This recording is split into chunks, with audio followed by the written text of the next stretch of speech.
All right, let's do a cheers to the Sobeys and Safer Liquid Beer for the podcast. We ride again. I love you guys. Careful, that cake's hot.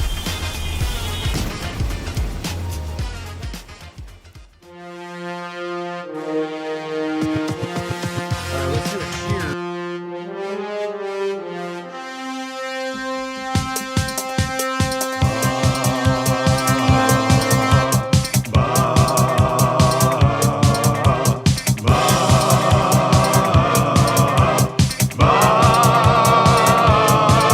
It's the 6 o'clock and check-in, come on, let's go.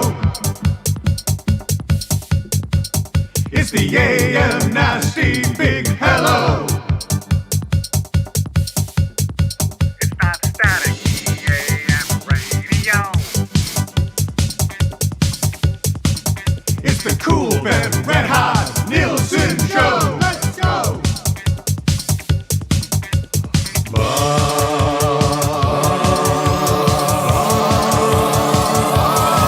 Daddy lights. Everybody tuning in, even my wife. Mommy likes too. And those Macromella intros are cutting like a knife. Hey, it's Mitch texting in, he's your dealer for life. The cracker 6 o'clock and lager with some sirloin bites.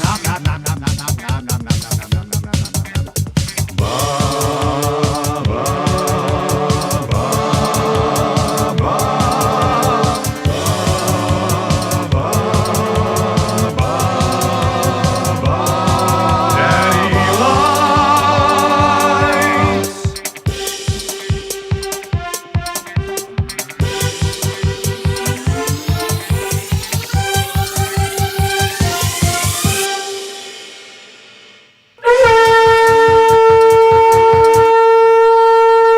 Oh, what's going on, everybody? Happy. What is this? What is this? Oh man, am I blaming Gazzola or Murray McCord for that one? My goodness. I had to. Stalker had this in pieces. It was dismembered. Like I had to put this whole arm together again. Curtis Stock treats that mic and arm handle like it's one of those guns in Forrest Gump, where he takes it apart before every single show and then puts it back Cleans together. it very meticulously. God damn it, Gump! Why are you so good at your job? Because you told me to, Drill Sergeant. Oh, what's up? It's Monday morning. Cheers to everybody. Cheers. Coffees and teas all around. Coffees and teas all around. It is the Nielson Show presented to you by South Fort Chevrolet. I want to hit on this note today and some of the messages that I got here from South Fort Chev. How about this? They have a full service center with Red Seal technicians. Have you ever heard of such a thing? Red Seal technicians. Servicing a wide range of make and models. I would assume if you're a Red Seal tech, you should be able to service anything. Can't put a price on a Red Seal. No, I don't think you can. Those guys worked their butts off to become Red Seal technicians. And now you can use them at South Fort Chevrolet. Check them out, www.southfortchev.com. Go visit them in South Fort, Saskatchewan, 10109 89th Ave. Been closer than you think since 1983. Go to dealership for Silverado 1500s and heavy duties. And if you go see Daniel and his team at South Fort Chev, tell them we sent you. They'll take great care of you. And also 15% off accessories for your new ride. My dad rolled into town yesterday. HR Daddy in the house. He's got a new truck.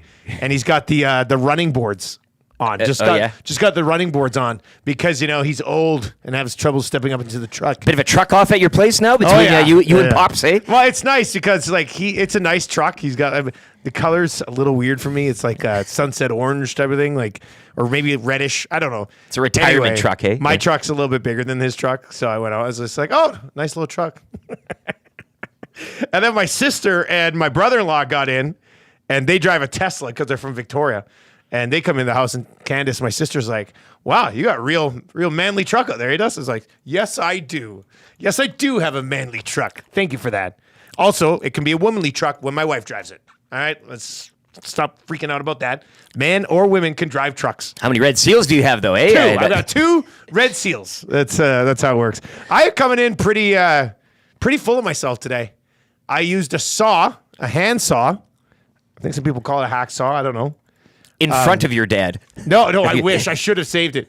I should have timed it perfectly. So when he walked in, I was Got some things we need to do here. I was sawing down a big part of one of our trees in the backyard. I did that over the weekend, if you can believe it. A regular, one of those saws. Yeah, okay, yeah. With the Not wider, flatter blade. Tree with the string and you. No, I was down there right by the base, just sawing kidding. away, and then I had to cut it up into smaller pieces. It was a pretty productive day on Saturday, boys. I was feeling very, very accomplished on Saturday. Got a sweat going? Oh yeah, big time sweat going. Cut myself with the saw a little bit right Good. here. Yeah. You know, you're doing good work. I was trying to pull up a glove, and I had the saw in my one hand. I was just using it to pull up. I pulled it up, and then the saw went. Shh. I was just like, I'm down. Tana's like, suck it up. Could have died, but I mean, hey, she's like, we got to remove that dead part of the tree. I was like, I've got this. 5 minutes later, I'm like, oh my God, I cut my wrist on this tree. Wow. Anyway. Could have really implemented Memorial into the Golf Classic then if that was the would case. have been something. What happened to Dusty? How come he's not here at the golf tournament today? Well, he tried to cut down part of a tree in his backyard and slit his wrist on Saturday. Hell of a run. TSN's like, yeah, but who's going to call the game Friday night? He's like, what? That's all you care about? What's going on here? If you're watching over on YouTube today, hammer the thumbs up. If you like Jeff Jackson trading Ryan McLeod for another team's top prospect, you better hammer that thumbs up today. It's another 1,000-like show here on the way, at least, I would say. Holy smokes. When that trade went down, it was a classic, who the hell are you all of a sudden? The sports world stopped. Fair to say? It was shook. Twitter was Friday bugging out. Like that must have been a deal where like the Sabres wanted to bury that on the Friday afternoon. That's a Friday afternoon, yeah. Right? Nobody would be ripping us Saturday morning in Edmonton. But wow, what a deal. Like you trade a guy that you're not going to have room for probably on the cap anyway for another team's top prospect who's from St. Albert. Like it worked out pretty well. I think I saw Frank Saravalli say some people around the hockey world think Savoie is already as good as Ryan McLeod. I'll tell you this, he can't possibly be as soft as Ryan McLeod. But what about those underlying numbers? Well, give me Savoie's underlying numbers because nobody's got better underlying numbers than Ryan McLeod. There were a few Ryan McLeod takes that popped up over the weekend. People were like, I don't know how the Oilers... Like, I saw one guy who was just like, I'm hoping the Oilers will be all right without him. Yeah. I'm like, you see those tweets, why I don't think this deal is good. 1 out of 23. And then you read the thread, right? And it's... I don't want to be guy that drops that hot take first thing on a Monday morning after a pretty significant trade goes down Friday afternoon. But clear cap space. And if this is a bad take and it ends up backfiring on me, you can all come after me. That's fine. I'll step up and take that. I cut down part of a tree this weekend. I can handle this stuff. The Edmonton Oilers will be okay without Ryan McLeod. I said it. I had to say it. I know some people are going to be like, are you nuts? His expected goals for percentage without McDavid and Draisaitl on the ice was like 52%. What was his actual goals for? Like, the guy went, how many games did he go without scoring a goal this year? 35, 36? But when he pops. Like, they're going to be fine without him. I hope he goes to Buffalo and pops, like you just said. Yeah, but then it's going to be the Oilers. What could have been? What could have been? No, but here's what Ryan McLeod guys will do. This is what they'll do. If the Oilers don't make it to at least Game 7 of the Stanley Cup Final, no matter how good this lineup looks right now, they'll be like, well, when Ryan McLeod was in the lineup, they made it to Game 7. They could win the Cup in 5 games. There'd still be people who are like, well, if Ryan McLeod was here, they probably would have gone 7. You don't get there without those zone exits. I mean, it's one of the keys. It's one of the keys. As Buffalo in Buffalo's room, they're going to be exiting zones like nobody's business. Yeah, Buffalo sat down with their entire staff and were like, hey, I think we should trade our top prospect for a guy who gets the puck out, doesn't hit anything, and can't really finish. And they're like, Jeff Jackson's like, hello? Like the Seidler. He's like, Kevin Adams was like, we're going to do this. And he turns like this to grab a coffee, and Jeff Jackson's sitting there being like, can I interest you in Ryan McLeod, sir? I'm sure Buffalo's on a speed dial in terms of GMs. Kevin Adams was just getting crowed by fans. Make a trade at some sort of developmental state. That must have been you got your wish, fans. Like the Buffalo Sabres. It's it's about time the Buffalo Sabres fast forward this rebuild a little bit. That's what it looks like to me. Anyway, look, maybe it ends up being a great trade for both teams. Maybe it does. As LaBamba guy in the Nasty Chat says, didn't Ryan McLeod go like 11 games without a shot on goal? Yeah. Yeah, it's... I know somebody was like, I'm very excited to see what Ryan McLeod does in the top 6 in Buffalo. And, I mean, that kind of summarizes Buffalo. Congratulations, Buffalo, on not having a sniff at the playoffs again. Well done. Hell of a move, though. I thought hell of a move by Jeff Jackson. The summer of Jeff continues. There's zero reason for him to hire anybody to be a general manager. I just don't know. Who would want that job now? Nobody in the world's going to want that job. Well, you're a figurehead, if anything. I mean, we all kind of know how that's structured. Yeah. Like, so we'll get to that. Which I think now you can afford to name it to somebody out of left field. Well, I think they just give it to Keith Gretzky or Bill Scott. I say Kate says, boy, they're the real tall one that made the draft picks. You know Why what? not? If you're Probably. just a figurehead, you get the position. 2J makes the moves. Jeff Jackson could announce Stoff as GM right now, and I'd be like, you know what? Well, I'm going to have to take his word for it. It's a little too realistic for the exercise. How are here. you supposed to criticize anything this guy's done so far? Give it to Sam Gagne, hey? Knocking it out of the park. Wouldn't that be something? Part of the group? The Yeah. classic Garth Snow scenario where you're like, you're not a backup anymore. You're a GM. He can play What? GM and Yeah, that'd be, people would probably support that. why move. not? Yeah. Well, They probably would. He's Jeff's played in doing the league. work. It's All right, 780-218-9999, 780-218-9999. If you like the McLeod trade from Friday afternoon, hammer the thumbs up for us over on YouTube today. We will. There's lots of nasty chats already flying in there. Am I way off base to think that this was an absolute steal? well, you haven't even got to the Tulio part of this equation yet either, and that's another 38-part tweet thread that you can probably break down. I can't believe they've given up on Tulio. Well, Unbelievable. Is now the time to be doing this? Now, we don't know what Savoie ends up panning out to be. I will say, watching him in the WHL final in person, that was my only sort of live in-person look at him. I like him. He's not, like, I don't think he's going to blow you away with, like, lightning speed. Well, I know he won't skate as well as McLeod. Not many guys do. But he was on a stacked Moose Jaw Warriors team. So it was tough because in that series, Portland had Nate Danielson, who was a top 10 pick of the Red Wings. And Danielson stood out on Portland because there was like no other top end, nothing, sorry, anybody in Portland, but there was nobody remotely close to being on the level of Nate Danielson on the Winterhawks. Whereas on the Moose Jaw Warriors, you had Matt Savoie, you had Jaeger Furcus, who just ended up leading the Canadian Hockey League in scoring. I mean, Jaeger, they had a bunch of top end Offensively guys. fun, yeah. Yeah, so it was tough to really stand out in that group, but I liked them. So, I mean, I think it's... And cheap right now, right? Pickup. Like, and moving forward. Well, you can- yeah, if things entry-level continue, deal's been slid twice. So. again, other deals that need to be made down the line. So, yeah, time-wise, I think it stacks up quite nice. Injuries and all that, that was a concern online as well. People talking about his history, but... I love Ken AM TV. Market Tulio will be a top 3 Hart Trophy candidate in the next 10 years, or I will most likely be eating my hat. Ken, I think that's the first time I've ever seen Ken. The next in John Nasty Marino, Chat. hey? Was that what it is? Well, I don't know, man. I think they'll probably be... I think they'll be fine. I think they'll be all right. They should I think be, they'll all right. especially the window in which they're in right now. 780-218-9999. That is the Paris Jewelers inbox. Family owned and operated, 22 stores in 4 provinces across the country.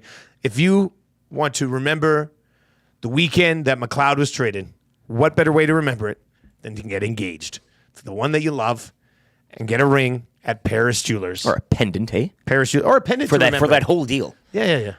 Picture of Tulio, Savoie, and McLeod. in there. Go get one of those. Go get one of those Star Wars pendants, because clearly Jeff Jackson is using the Force on some of these other GMs. He calls the Buffalo Sabres and says, "Hey, what do you think about Ryan McLeod for Matt Savoie?" And the Sabres go, "That's ridiculous." And Jeff Jackson goes, "You will trade me Matt Savoie for Ryan McLeod." Kevin Adams is like, "I will trade you that, and you'll take Tulio as a contract off of our books. We will take Tulio as a contract off your books." Brilliant stuff. All right, what else? This is a fun one. Between now and when next season begins, wrong answers only. What does Jeff Jackson accomplish next to save this city, to help this city? Right? Is Jeff Jackson on the West End finishing construction on the LRT line? That'd be something. Driving down the Henday and Jeff Jackson in that southwest portions on the bridge, trying to finish it quicker. No need to LTI Arcane because he's healed him. He's already healed him. I don't know how. Yeah. Salves, creams, bombs, the whole bit. Rub a little on the hip. He just yeah. went up to him, full-blown Mr. Miyagi, that sports hernia. I shall push it back in and use magic my touch. hands to close the hole that little hernia thing pops out of. He's got it. And that worked out pretty good. All right, nasty chat. Hammer the thumbs up. I see RCN, our troll, the troll of all of our trolls. We love RCN. What's easy? Word is Buffalo approached Edmonton with that. Well, guys are saying Classic. Adams is getting screamed at in the developmental skate to make a damn deal. I texted When somebody did he make one? in the hockey world for their opinion on this because I saw it and I was just like, man, am I missing something here? Like, what did Bob say? What is going on? No, it's not. This is not Stoff. But where was my favorite line on it here? Oh, yeah, here we are. Good teams take advantage of dumb teams on and off the ice. That's a good one. I thought that was a good one. But that's kind of what it is. Like, when was the last time Buffalo made the playoffs? 14 years ago?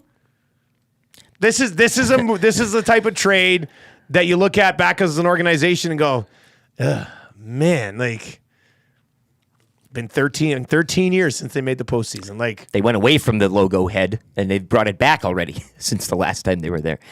I like this one from Jimbo. This could be how you win A&W text of the day today.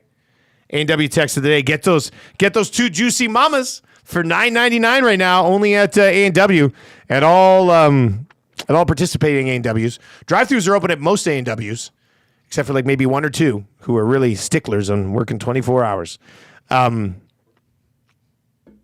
Where's the one that I want to get to? Oh yeah, JJ personally convinces 250 doctors to move to Alberta. Probably get it done. That's a pretty good one. I like that one. 780-218-9999. 780-218-9999. Dave Priest says JJ should start making trades for the Elks. Well, the Elks they made some moves here during the Absolutely. bye week. We'll get into that a little bit. We'll lay out the show for you in just a second as well. But yeah, what does Jeff Jackson accomplish for this city next? 780-218-9999. Here's a show for you today. We'll get to your morning announcements coming up. We got Canadian soccer to get to, CFL weekend. Lewis Hamilton. Oh, man, it was nice seeing Lewis Hamilton win the British Grand Prix yesterday. What a weekend for England. Oh, just in general. And the Elks sign 5 coming out of their bye week. And it's 6:20 on Monday morning. I'm going to do it right now. I am guaranteeing a victory for the Edmonton Elks on Sunday. At home. I know many of you have been like, I've seen so many losses over the last few years. We'll go on Sunday. They're selling 4 tickets, 2 kids, 2 adults, 2 Dino Nuggets kids packs, and 2 kids club memberships for $60. Okay, you can get all of that for $60. So do not text into this show and say it's too expensive to go do an Elks game, because it's just not. And I'm guaranteeing you that they win on Sunday. They're going to beat Ottawa. If they don't beat Ottawa, you might as well just fold. I mean, you've got to be able to beat the Red Blacks right now. Given everything that happened to Ottawa, Well, and Drew this past Brown, week, this is they're ripe for the picking right now. So, but we've been talking about the Elks and snatching defeat from the hands of victory at times. This should be able to get it over the line, though. What they're bringing to the table offensively. I think you mentioned these pieces that they brought in, albeit a week to kind of get that together. Maybe they won't be all taken to the field, but. Yeah, you got to like what they're doing. Going into the bye week offensively, they're putting up numbers. And you mentioned Ottawa. I don't know. The Drew Brown, Dustin Crum thing, the injury. The Brown that should injury have been. sucks. I mean, Man. that was ridiculous. Yeah, but Like, I don't think Raquel Armstead's going to come in here. And if he does come in here and single-handedly beat you down, then we have more questions to he's answer good. Monday morning. I mean, he's good. fine, but and that's... you can run against the Elks. I mean, that's one of the things I think they tried to address here with bringing in Oakman. But it's not really a two-pronged attack at that the Red point. Blacks just got ran over by the Bombers, who technically can't really throw the football right now. And they beat them. So, they have to win this football game. So why not full-blown guarantee it? Elks are winning on Sunday if you want to be there for an Elks win. And if they lose, and I'm standing in the booth up there, you can come up and you can give me the middle finger on your way out. Don't say anything, but you can give me 2 middle fingers if you want. You can have your kids give me a middle finger. But I think you'll enjoy your time on Sunday at the Elks game. Sheldon not in a white garbage truck. Tie cats more like lose cats. Hey? Tie cat. That's a good one, actually. pretty sly. Sheldon, white garbage truck. I mean, it's as lame as they Very get. sly. Well, that could be your text of the day because they're not. Yeah, they're not the win cats. So you wouldn't really think to make them the lose cats, but the tie cats. That works. Sheldon, that's some pretty fine work. You might be passed by a Jeff Jackson text or something today. But let's lay out the show for you today. We'll get to a sports update here at 6:30. Good, bad, and ugly from the weekend at 6:45. This is fun. I said we was going to do this every Monday, 7:05. Mix and Match Mondays, presented by Pro-Am Sports. See these right here, Rick? Line combinations. I thought that was the granddaddy of them all. Where's that sale? I need that no, sale. I got details. I got details coming up. Yeah. Anyway, I got a new fresh set of line. This is what happened here. Jeff Jackson has acquired so many legitimate forwards and kept the guys that you need him to keep that every Monday for the entire offseason, I'm going to put together a different line combination. And I like today's. Today's is kind of like, this is the one that would make fans aroused. Like this is a real sexy lineup right here. So we'll see how this one goes. But we'll get to that just after 7 o'clock for Pro-Am Sports. Cool Bet Hotline of the day. That's a good for the Italian Center Shop. And we've got their Massimo sausages that we're going to dive into today. This is good. They gave us some of those torpedo buns. We're ready to go. Buns, too. Any cheese in there, too? Just the sausage Well, sauce? I still got some cheese that, kicking in the provolone fridge in if you there, want to fire that on there. Geroy Simon on the Elks additions from the weekend. Derek Moncrief. Oh.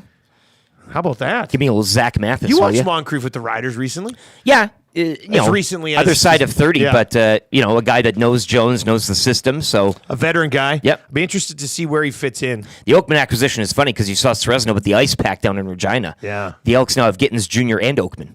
Yeah. And Sresno... That's a good I point. mean, it's And funny Sresno how that had works. his shoulder being iced, yeah. Kind of easy trivia for Mr. Mike's. 3 questions too many. That hurts for SBLLP. The personal injury lawyers over at SBLLP to be exact. James Gallow, voice of the Moose Jaw Warriors, is going to join us around 8:35 today, and we'll get his thoughts on what Matt Savoie will be like at the next level. I want James' thoughts on if he's a winger or a centerman at the next level. I think he kind of slots in on the right side, but Full injury history as well. every single injury that When he he's had. sneezed, when he coughed. Yeah. Anyway, we'll get into that with Gallo. He's going to join us around 8:35, and then the wrap, of course, for William Huff. But let's get into your morning announcements today for 100.3 The Bear, Edmonton's best rock. If you're into FM radio and rock music, they'd love to have you.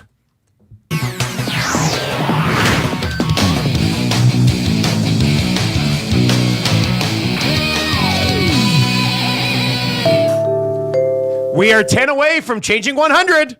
And why not change 100? If you like the McLeod for Savoie trade, hammer the thumbs up over on YouTube today. And we are this close to 9,400 subs, man. We are the off-season subs are great. Like the numbers just keep going up. So that YouTube algorithm's kicking out good stuff for us right now. So sub to the channel if you're watching live or if you're watching archive. We appreciate the sub. Very close to 90. I feel like this time last week we were talking about getting 9,200. What a time to be alive. Hammer that thumbs up and sub to the channel. We would appreciate that as well. All right, we got to get to it. Canada advancing to the semifinal of Copa against a rematch against Messi and Argentina. Calling it Copa Canada. Instead of America. You always... I knew coming into this tournament you'd have some hilarious Copa jokes. Suck it, United States. Here we are. You're playing with house money right now. The fact that Jesse Marsh, an American by birth, country he calls home, still follows the American team. That is hilarious. Coaches Canada. What a And twist. they wanted him, and then U.S. Soccer said, no, we're going with Greg Beerhalter. And now look Is where that they the are. backstory on Oh, no, this? it's Classic. this is, you can put your feet up like you just kissed your sister. This is that whole Canadian vibe right now. Tongue in cheek, arms behind the head. And who cares really what happens tomorrow? You've already played Argentina in the group stage. You got out of the group. It's house money. It's great. And No with pressure USA on Canada against hosting Argentina. the tournament too and nowhere to be found, and now Canada in the semifinals. Do you expect them to use that one option on FIFA where they just park the bus against Argentina? No. They'll come out and play, I think. Good. But they're Can you fancy free. imagine? There's nothing. There's no pressure. Like, it's Can you great. imagine Canada getting to kicks against Argentina? I can. Holy smokes. No extra time in these knockouts either. You go straight there, Yeah, which that's is nice. very thrilling. That is nice. There's no cat and mouse game there. So Tajon Buchanan breaking his leg, snapping it last week. That was a coming together of the camp, and maybe that spurs them on again. Like if you get past Maritime Argentina, Messi. he looked What a prime. handle. He looked prime. Venezuela had they didn't know what to do with him there on Friday. So yeah, that was good, thrilling time. And again, tomorrow, just whatever. Let the chips fall where they may, because at this point, you've gotten farther than a lot of people would have thought. What a huge day tomorrow is, because we've got our first annual inaugural memorial EST Golf Classic. Starts at 8 o'clock tomorrow. So our show tomorrow will be 6 to 8, and then that's it. Everybody's involved in the golf tournament. We're going to have ourselves a day out at the Ranch Golf and Country Club. Should be a good time. So Eric and I will be live tomorrow from 6 to 8 out at the ranch. Can't wait to do that. But yeah, the tournament will probably be wrapped up like around 3 after the dinner and stuff. When's the soccer game start? 5? Yeah, What a day. 5, 4, 7. What an all-time! 6 day. o'clock. 6 o'clock. 6 I thought o'clock. it was 7 o'clock Eastern, 5 o'clock our time. All right, so 6 o'clock our time. That'll get rolling. And I put Marshall to bed. Then I sat down and it went to Kicks. And we're like, let's go wake our son up so he can experience this moment. And he sat down. I said, just so you know, buddy, we're not necessarily 100% supposed to win this. So if they lose, it's not the end of the world. Like, Sure. it's all gravy right now. And he was losing it when Davies just, like, how smooth was that? He just stepped up and just gunned it top cheese. Do That's they call pedigree. it top cheese That's in pedigree. soccer? I love it. Top cheese. Yeah, man, that was a nice kick. Anyway, that was a hell of a run. We're going to get to it, actually, because I saw, when the country comes together to celebrate things, we automatically become soccer country, a soccer nation. I remember when the Raptors won a title, people were like, we're a basketball country. Like, we aren't. We haven't become a basketball country. There's a lot of people who love basketball, and I think more people playing it than you actually think. But we haven't become a basketball country. So I want to get some thoughts on that. Like, if you were watching this and it was great to see the celebration, there were big gatherings, and it was amazing. But are we a soccer country? And we'll throw this to you, Rick, after 6:30 here. Are we a soccer country? No. And will we ever get to be what does it require to be a soccer country? That's your thoughts on this. 780-218-9999. 780-218-9999. You'll also be sharing your lines for tomorrow's semifinal. Look, my hawk. Oh, yeah, I should. I mean, why not? Now, we don't call them lines. What would I call them again? I mean, we're just, yeah, you can. I started watching Welcome to Wrexham, by the way. Okay, yeah. That was good. I watched the first 4 or 5 episodes on the plane over the weekend. Have you watched it? I've dipped a toe in. Because, we're a soccer country now, so I was like, well, I better watch You Welcome have to to Wrexham. keep up with the. Yeah. That being said, I do want to go to Wrexham now. It's like a pretty hard town. Like, I'd like to go check that place out. Mining history. Oh, is that? Yeah, actually, yeah. I guess in the first songs they have the fun little thing there. Really think Ryan Reynolds and They're onto McElhinney, something. they're onto something. They're onto something. I think their strategy is working. Nacho Man over in the Nasty Chat says, enough basketball talk already. I know.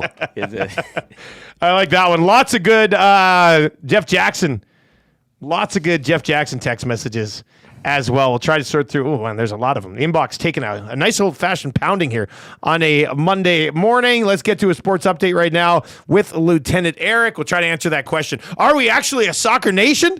We'll get into that. Vernon Adams Jr. tossing for 4 first-half touchdowns as the BC Lions improved to 4-1 with a 44-28 victory over the Tiger Cats, dropping Hamilton to 0-5. The Elks, they're back home to host Ottawa Sunday at 5. Defensive lineman Sean Oakman headlined a group of 5 players the Elks officially brought in yesterday. Linebacker Derek Moncrief, defensive lineman Noah Taylor, along with national wide receiver Zach Mathis and global linebacker Les Marule, also inking deals. Oakman joins the Elks after being released by the Argos earlier in June. Club also released American linebacker Renard Ellis and wide receiver Malik Flowers, along with national defensive back Josh Haggerty. Davion Warren, 18 points, 4 boards, and 2 steals. Stingers rout the Honey Badgers 99-79 in CEBL action. First place Stingers will host Calgary tomorrow night as the club look to officially clinch a playoff berth. On the diamond, the Riverhawks lose 7-1 to the visiting Kamloops Northpaws yesterday. Kamloops taking 2 of 3 from the Hawks during the weekend set. Riverhawks hit the road for 6 beginning tomorrow night against first place Wenatchee. The club back home Friday, July 19th when they host Springfield. Prospects fall 16-4 to Fort McMurray out in Sherwood Park. Prospects host Lethbridge Wednesday back at Centennial Park Field 9. Jays 5 over the Mariners out in Seattle, taking the rubber match in 10 innings. Jays West Coast swing will continue tomorrow in San Francisco to kick off a 3-game set. And Davis Thompson winning his first PGA Tour title, 7 under 64, setting the 72-hole scoring record at the John Deere Classic. Scottish Open from the Renaissance Club goes this weekend, while the first annual EST Golf Classic tomorrow morning out at the ranch.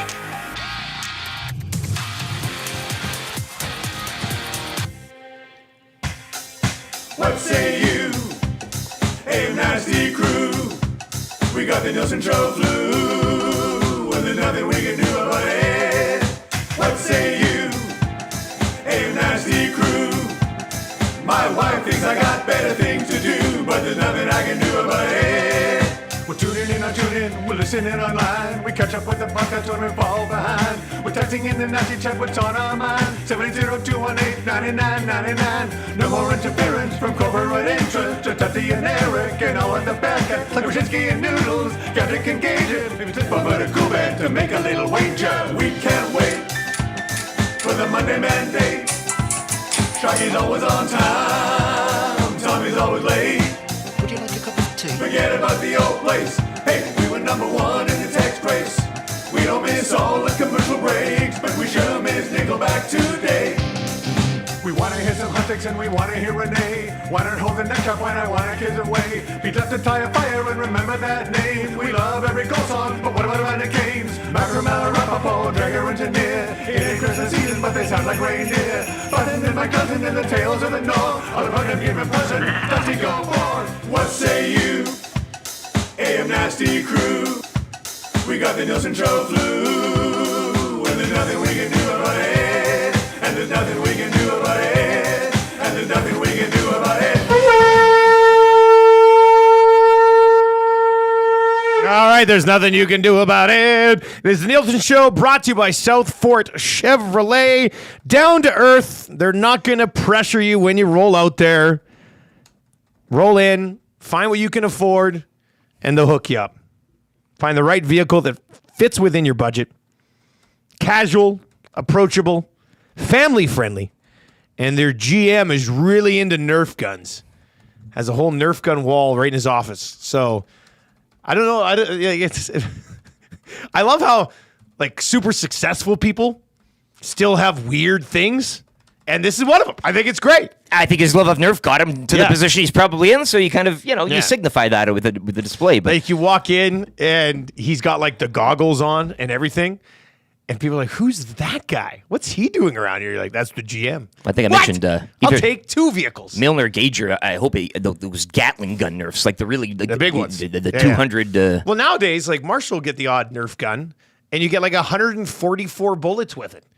It's like, this is insane. I had the bow and arrow with 3 big foam darts, and that was it. What? You had a bow and arrow? That was it. A Nerf bow and arrow? 3 foams. Now you can... Tell me there was ever a better football than a Nerf football.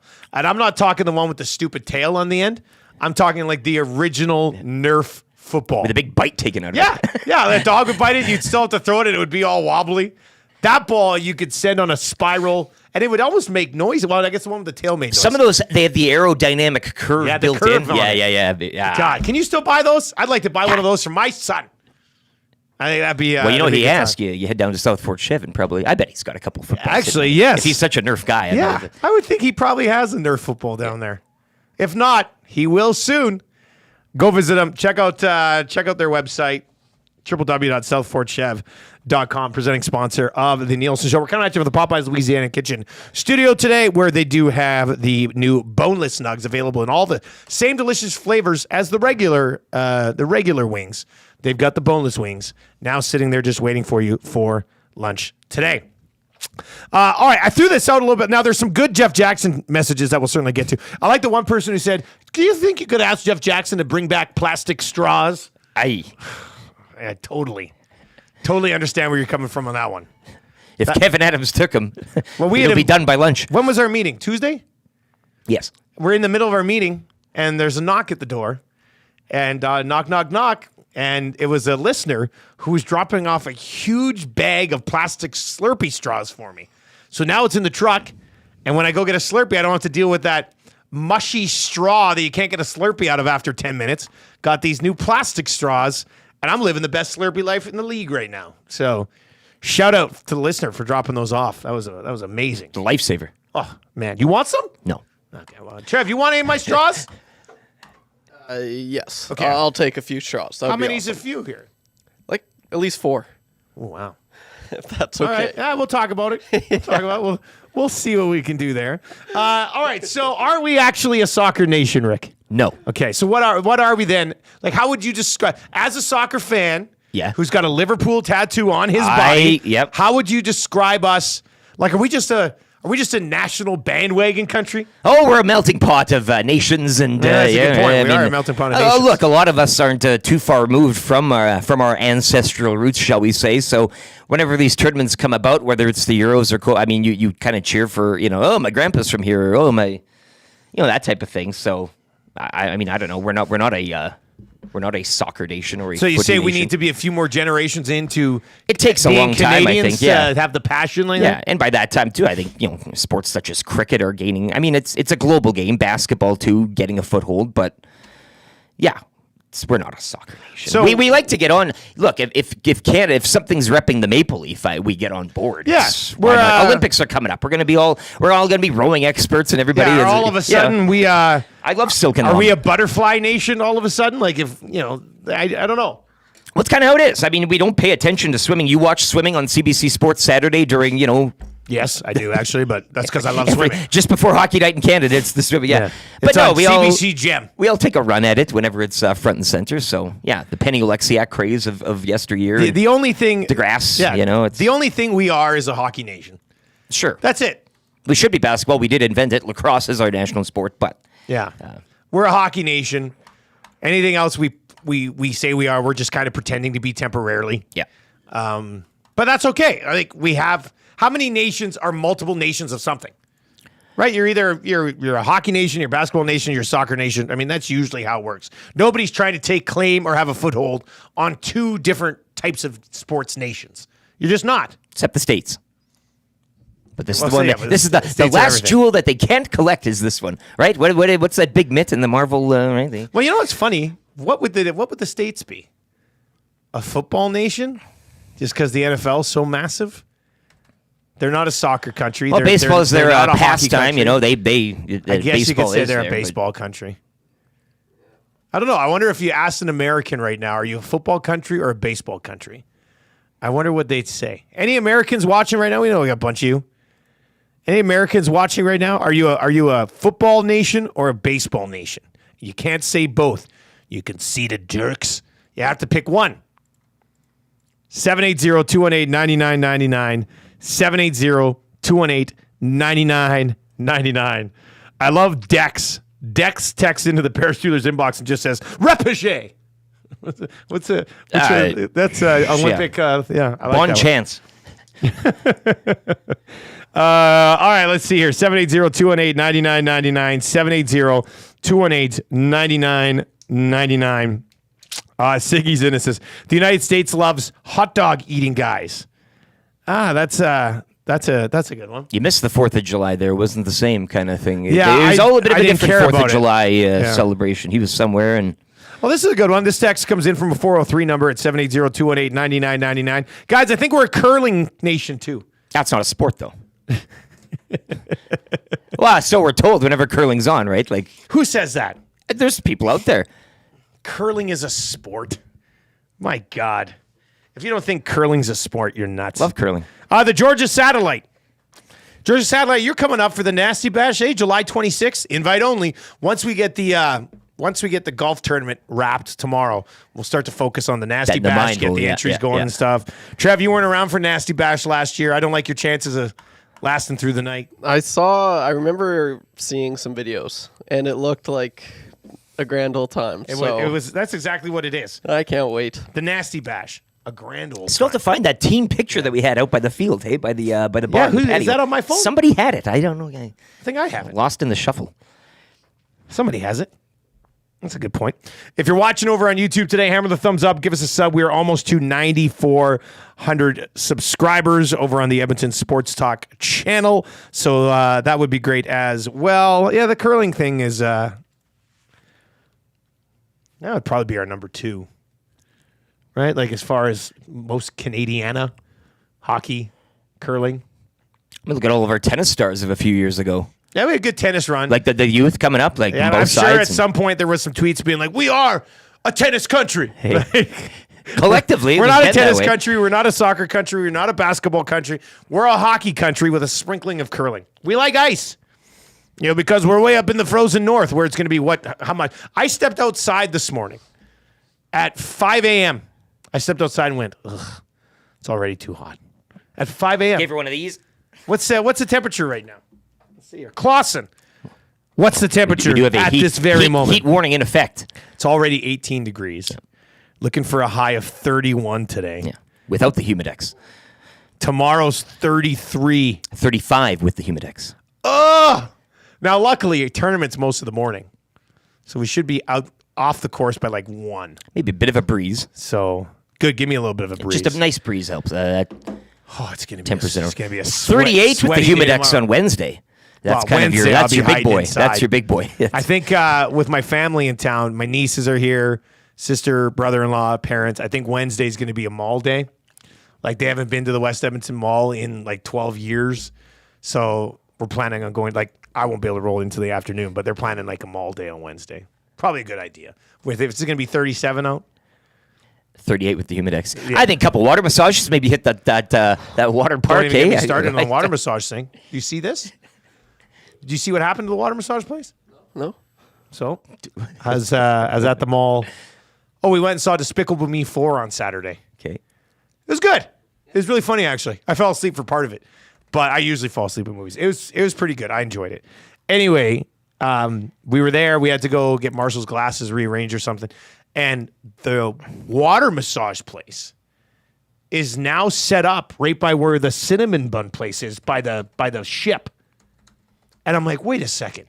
Does this mean it's not down in its original location? At first, I was like, oh, it's expansion. By the pool. They're expanding. Yeah. Because at the pool, they're in their own little place. Now you're literally getting a water massage where, like, high traffic area walking by you at the mall. I don't mean to check you here, but when's the last time you were at the mall? Because that's been like... It's been moved It's here. probably since the beginning of the CFL season. Yeah. So is it not down by the water pool anymore at all? It's That's where they're set up. You're right, by the cinnamon bun. I can't be getting a water massage right next to all the main traffic. And they got that virtual reality thing. People are screaming. It's all right there. People are screaming. Everybody's You're on trying to relax. they're walking by the ship going, I heard that'd be a good time. You're trying to sit here and have a water massage. Right in the middle of the bloody mall. And being offered a Cinzio sample while you're in there, right? I mean, Like I would you're- take that. Like you're But laying that'd be there just something. like, She feeds the toothpick. Another one, please. like a baby bird. I wouldn't Just, be bad. Yeah. But anyway, very disappointed by the changing of locations. You always loved a nice massage and then a Well, it was Western all- photo it of was yourself. quiet Yeah, around but the it was corner. a one-stop shop in that little nook. like, I'm very, very disappointed. I mean, You will be getting the Western photos, though.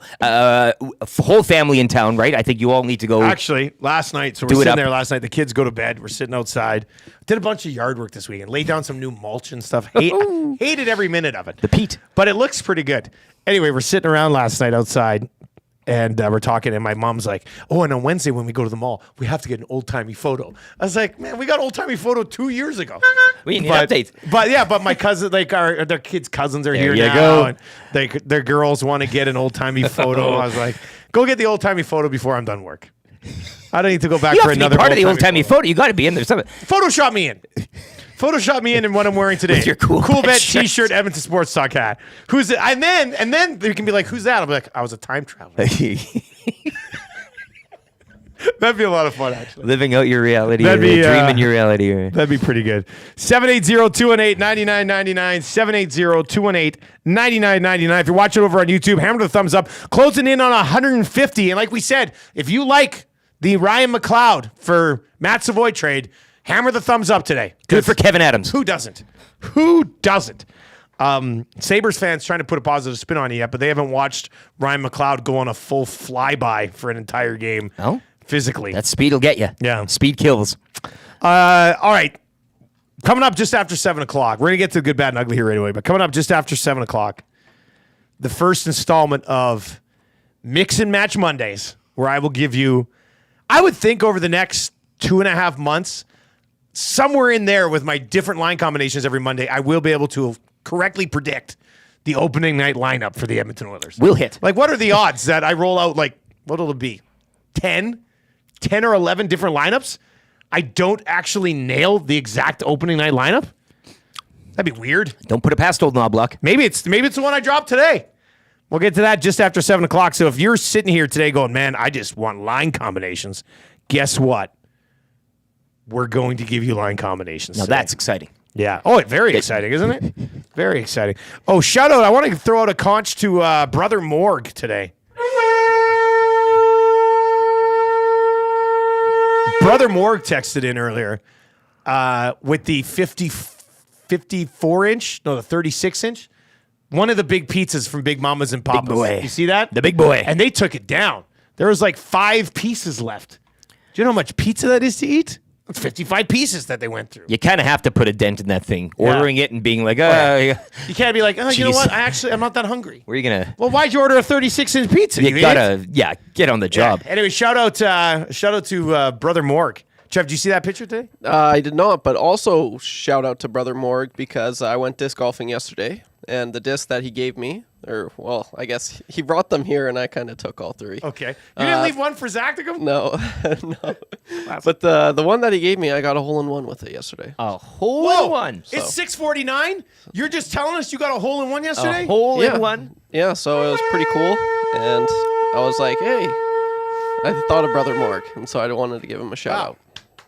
Called you the merman. Congratulations to take that, Murray McCourt. Now tell us about the hole that you got your hole-in-one on at disc golf. How many yards? Yards is probably about 50, 60 yards. It wasn't that far. Like it was like In disc golf in terms. disc golf terms. Like that's pretty. Like so It still counts. it still counts. It's nothing crazy though. Were you but playing with anybody or were you by yourself? No, by myself. I know it sucks. Did you but, actually but get a someone, hole in It was one? this big. Someone saw it because Somebody did see it? Okay. good. So yeah, there's a well, I witness. didn't see him, and then I threw, and then all of a sudden he popped out of nowhere, and he was like, "Wow, great shot!" I'm like, "Thanks," and then that was pretty cool. Wow. It's pops out of So nowhere. is it more likely to get a hole-in-one in disc golf than regular Well, golf? Probably, I've huh? been golfing for maybe 8 years, and I can count Disc on my golfing? no, like actual regular golf. golf, yeah. I can count on my one hand how many times I've landed it on the green, and like because I'm bad, right? And I've been disc golfing for this is my 3rd year, I guess, and that's my 4th hole-in-one. So it's a lot You've easier. had 4 hole-in-ones? Yes. Oh man, I thought this was a big deal. I thought this was like your first one. No. I don't know about the guy spying on you popping out of nowhere. Like, how long have you been Yeah, watching I don't you? know. That scared me. I was like, sorry, man. He's Who like, are you great again? shot. Was it Jeff Jackson? The Seidler? Like, man, this is amazing. Shanzi, do you see this text Shanzi just sent in? Said, bro, we devoured 2. He's got 2 of the 36 inchers. Holy. My God. And the team. That is, that's wild. I'm screen capping all of these and sending them to the client. They didn't They're even like, what do quarter you think them. about They this? just halved them. I love it. Yeah, that's impressive, man. Taking down 2 of the 36 inchers. How many kids? Those kids are so proud, eh? They're standing like it's like nailing down a buck. Like they're standing Yeah. over the carcass here. That's the modern day. It's like the equivalent of going out and hunting your own food, but it's pizza and it's more delicious than a buck. All right, let's get into your good, bad, and ugly from the weekend, Lieutenant Eric. Yes. What do you got here? It's too obvious. Jeff Jackson, 2J, the Tulio deal. I'm sorry, Jeff Jackson.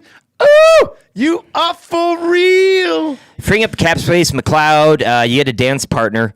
You get Savoie, local product, all those things, entry level deal. He doesn't need to do anything. I mean, this whole thing. If Savoie doesn't hit, okay, you've addressed your roster and the money issues Yeah. for this season. You're off to get a cup right now. That's the main focus. So no passengers.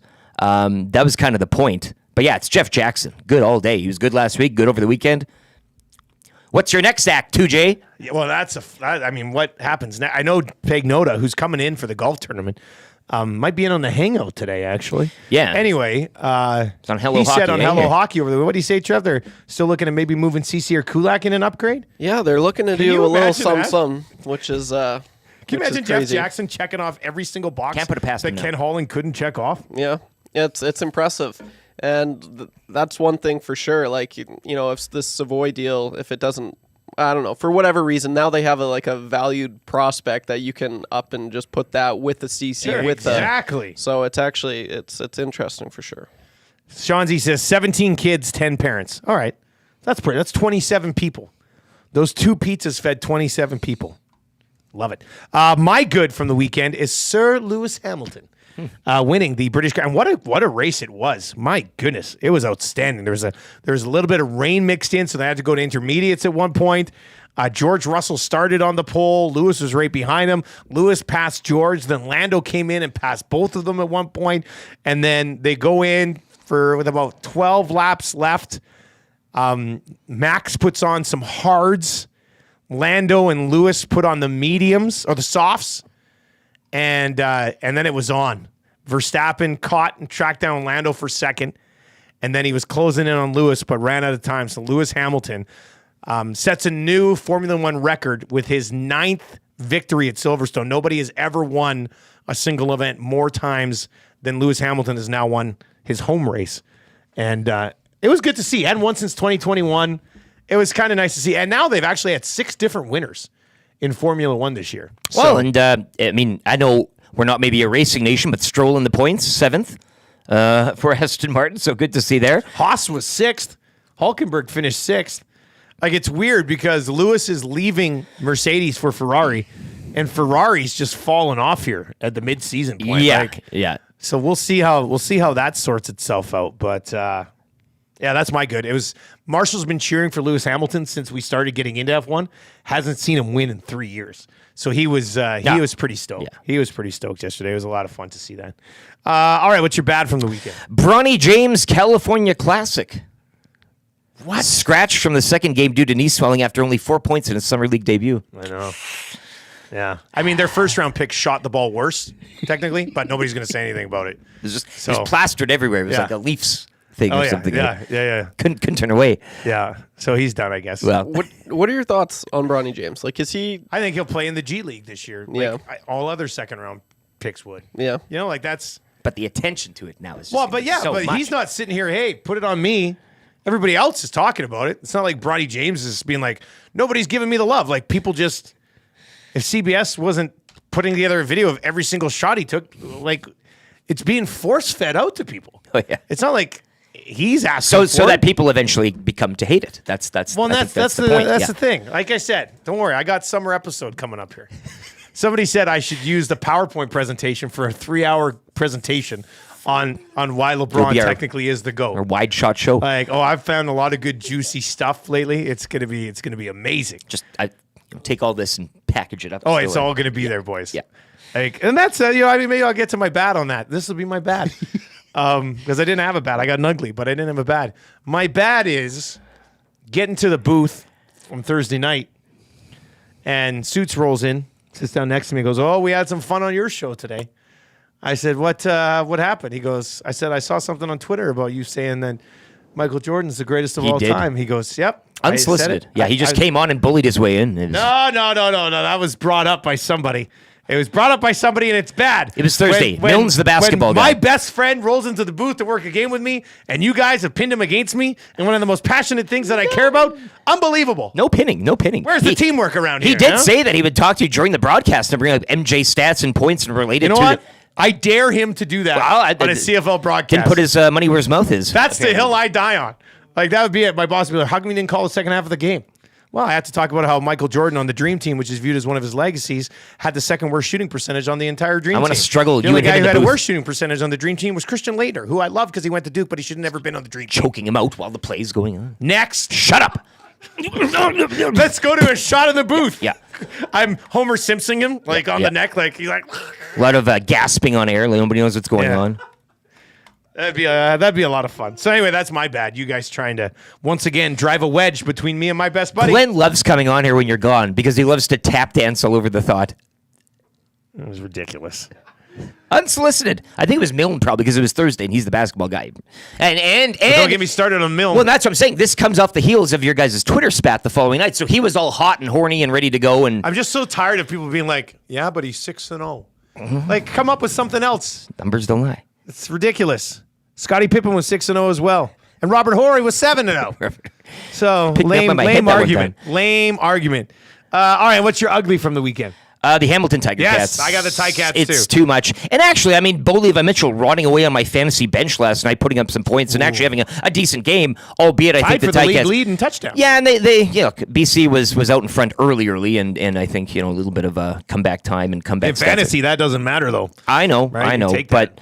But for team-wise, I mean, let's look here. James Butler leading the way receiving for your Hamilton Tiger Cats. I mean, I get early on we're saying your receivers are dropping balls and all helping up Bo, but I really don't know what to make of this. And headed by a guy in Scott Milanovic who has been lauded over the last years. I mean, he was hired here, he had to leave. Everybody's like, oh, well, that was the beginning of the end here. Well, I don't know. Maybe the shine is off one Milanovic, but yeah, they got to figure it out because the East isn't exactly a poor men's division in the CFL by any standards, but you keep going down. I mean, there's always that Alouettes second half of the season, turn it on, whatever, but you really get now far behind and you won't be in the picture by Labor Day. There was supposed to be a lot of buzz around the Ticats with Milanovic taking over. And it looks fun. Like, it's a fun team on paper. It should be. They fired the special teams coordinator. Yeah. After those gaffes. Apparently that didn't change anything, though. So you have to kind of go down the line now.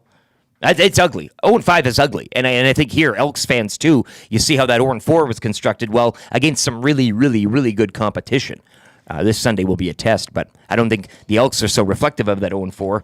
I really don't know what to make of the Tiger Cats now. And BC's a great team. Let's BC's, give them their flowers, too. Look, It's not. Vernon Adams He's on pace is for on the pace best. for 6,700 yards and 43 touchdowns and 3 interceptions. Like, that's the type of VA. I know some of you are going to be like, VA is must-watch television right now, like with that offense. And Without Keon Hatcher. Hatcher, when they get like at the beginning of, at the end of last season, I would have told you Keon Hatcher is probably the best receiver in the Canadian Football League. Nothing against anybody else. Bunch of talented receivers in this league right now. But they're going to get him back. Alexander Hollins has just been phenomenal. Yeah. And they brought in Stanback, which is a significant upgrade over Taquan Mizell from last year. Yeah. So the BC Lions are legit. And a Canadian like Justin McInnes just casually hauling him in yesterday. And it's a good mix. Vernon Adams is on pace for 6,700 yards passing. I don't care if you're north of the border, south of the border, college, overseas, 6,700 yards passing is ridiculous. You almost hope as a league that he just stays healthy so he can continue. Absolutely. Like if he stays healthy and plays every single game, VA's throwing for at least 6,000 yards. At least 6,000 yards. Pretty good when you're hosting the Grey Cup, hey? And you're hosting the Grey Cup. Yeah. Right now, So July 8th. that's a good one as well. 780-218-9999. Let's wrap the 6 o'clock hour with a few conches. Sask River Pirate says, guys, first day back at work after a week off. Please, for the love of God, conch me.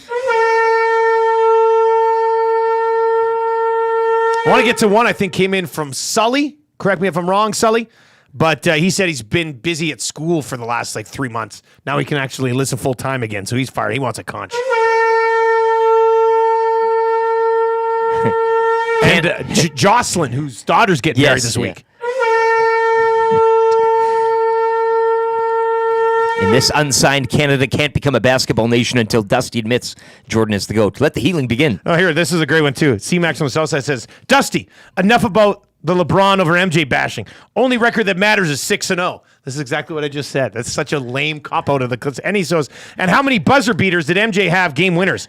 Actually, if you want to look it up, nobody in playoff history has more buzzer beaters than LeBron James. I was leaving it at that. Sorry, there's another flaw in your discussion. Another feather in your hat. That's a tough one. That's a tough pill to swallow for everybody today when they realize. Oh. Georgia Satellite says Kerfloat results are imminent as well, so you can. Oh, good. I think I won because I had Hollins and Stanback going. Who'd you have on night. your bench? I had the Riders D on my bench. Woo. And this could have been my bad as well. It came to me like in the third quarter while I was calling the very Riders game. I was like, oh man, this in my mind. The tone just drops. My mind was like, oh man, my Riders D are killing it right now. And I was like, oh no, I left them on my bench. So that one sucked. Give me the standings. I'm ready for the standings. I almost doubled up my opponent this week. 32 points from Stanback last night, 23 from Hollins. And that'll do it, folks. Yeah, with the Riders D on the bench. With the Riders D on the bench, I would have had 10,000 points. I would have had 116 points. God, the Norfolk Pirates go to 4-1. If you're not playing CFL fantasy, what are you even doing? All right, on the way next. This is exciting. Our first off-season mix and match Mondays, where I will give you a possible set of line combinations for the Oilers that you're going to love. I think you're going to love these, and then we can debate them for the rest of the week, right here and only here on Edmonton Sports Talk. Let's get to a sports update right now for Green Plan, who's one of our major partners for the EST Golf Classic tomorrow. So shout out to Davin and his team over there because, we love the support. We appreciate the support.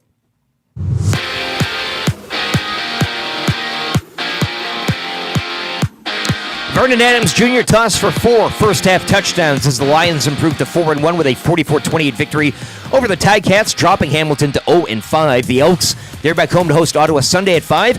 Defenseman lineman Sean Oakman headlined a group of 5 players the Elks signed yesterday. Linebacker Derek Moncrief, defensive lineman Noah Taylor, along with national wide receiver Zach Mathis and global linebacker Les Maruo. Oakman joining the Elks after being released by the Argos back in June. The club also releasing American linebacker Renard Ellis and wide receiver Malik Flowers, along with national defensive back Josh Haggerty. Davion Warren with 18 points, leading the way as the Stingers rout the Honey Badgers 99-79 in CEBL action. The first-place Stingers host Calgary tomorrow night as the club look to officially clinch a playoff berth. On the diamond, the Riverhawks lose 7-1 to visiting Kamloops as the North Paws take 2 of 3 from the Hawks during the weekend set. Hawks hit the road for 6 beginning tomorrow night against first-place Wenatchee. The club are back home Friday, July 19th when they host Springfield. Prospects, they fall 16-4 to Fort McMurray out in Sherwood Park. The Prospects welcome in Lethbridge Wednesday back at Centennial Park Field 9. Jays 5-4 over the Mariners out in Seattle, taking the rubber match in 10. Jays West Coast swing continues tomorrow in San Francisco to open a 3-game set. Davis Thompson winning his first PGA Tour title, 7 under 64. He set the 72-hole scoring record at the John Deere Classic. Scottish Open from the Renaissance Club goes this weekend, while the first annual EST Golf Classic tomorrow morning out at the ranch. Sports update brought to you by Green Plan, providing you with award-winning environmental planning and consulting service. Whether it's municipal, industrial, or residential, plan it right with Green Plan. Visit green-plan.com or give them a call, 780-455-4292. The Nielson Show featuring Lieutenant Eric. Only on Edmonton Sports Talk.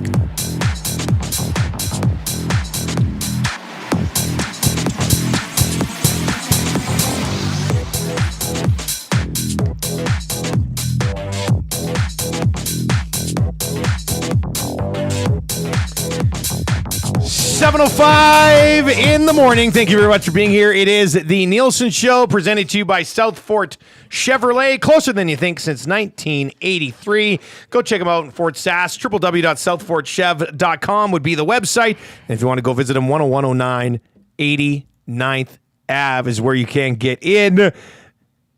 Go see Daniel and his team at South Fort Chev. Check out all the Nerf guns they have out there.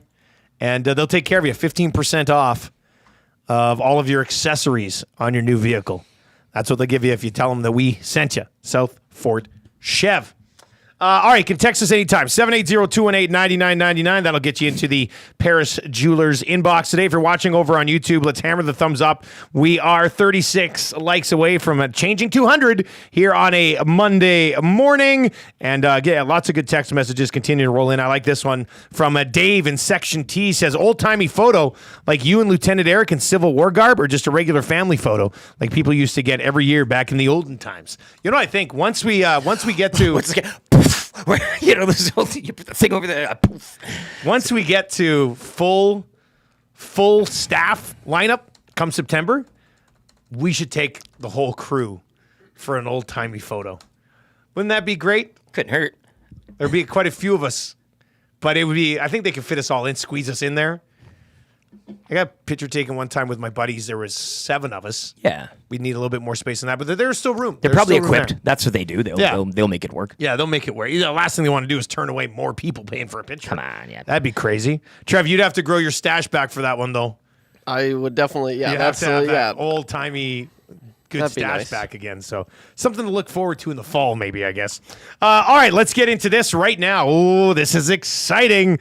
We're going to call it, it's going to be every Monday Mix and Match Mondays for Pro-Am Sports. It's way too hot to wear your jersey, so take it to Pro-Am and they can sew a new name and number of a Stanley Cup final patch or a Heritage Classic patch on it. That's a great idea. You'll be ready for training camp, which isn't that far off. Visit them today in Edmonton at the corner of 128th Ave and St. Albert Trail or online at proamsports.ca.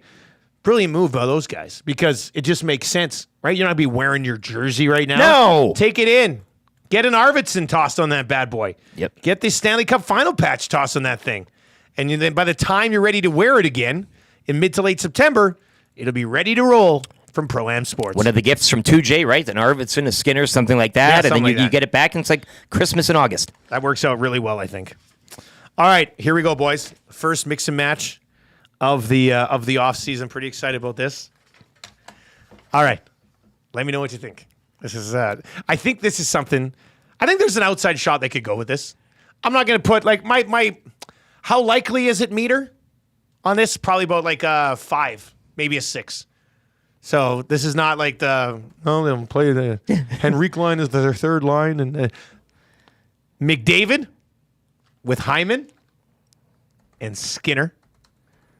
Already a twist. And everybody just thinks Skinner can play Draisaitl. McDavid. Let's mix it up. McDavid with Hyman and Skinner.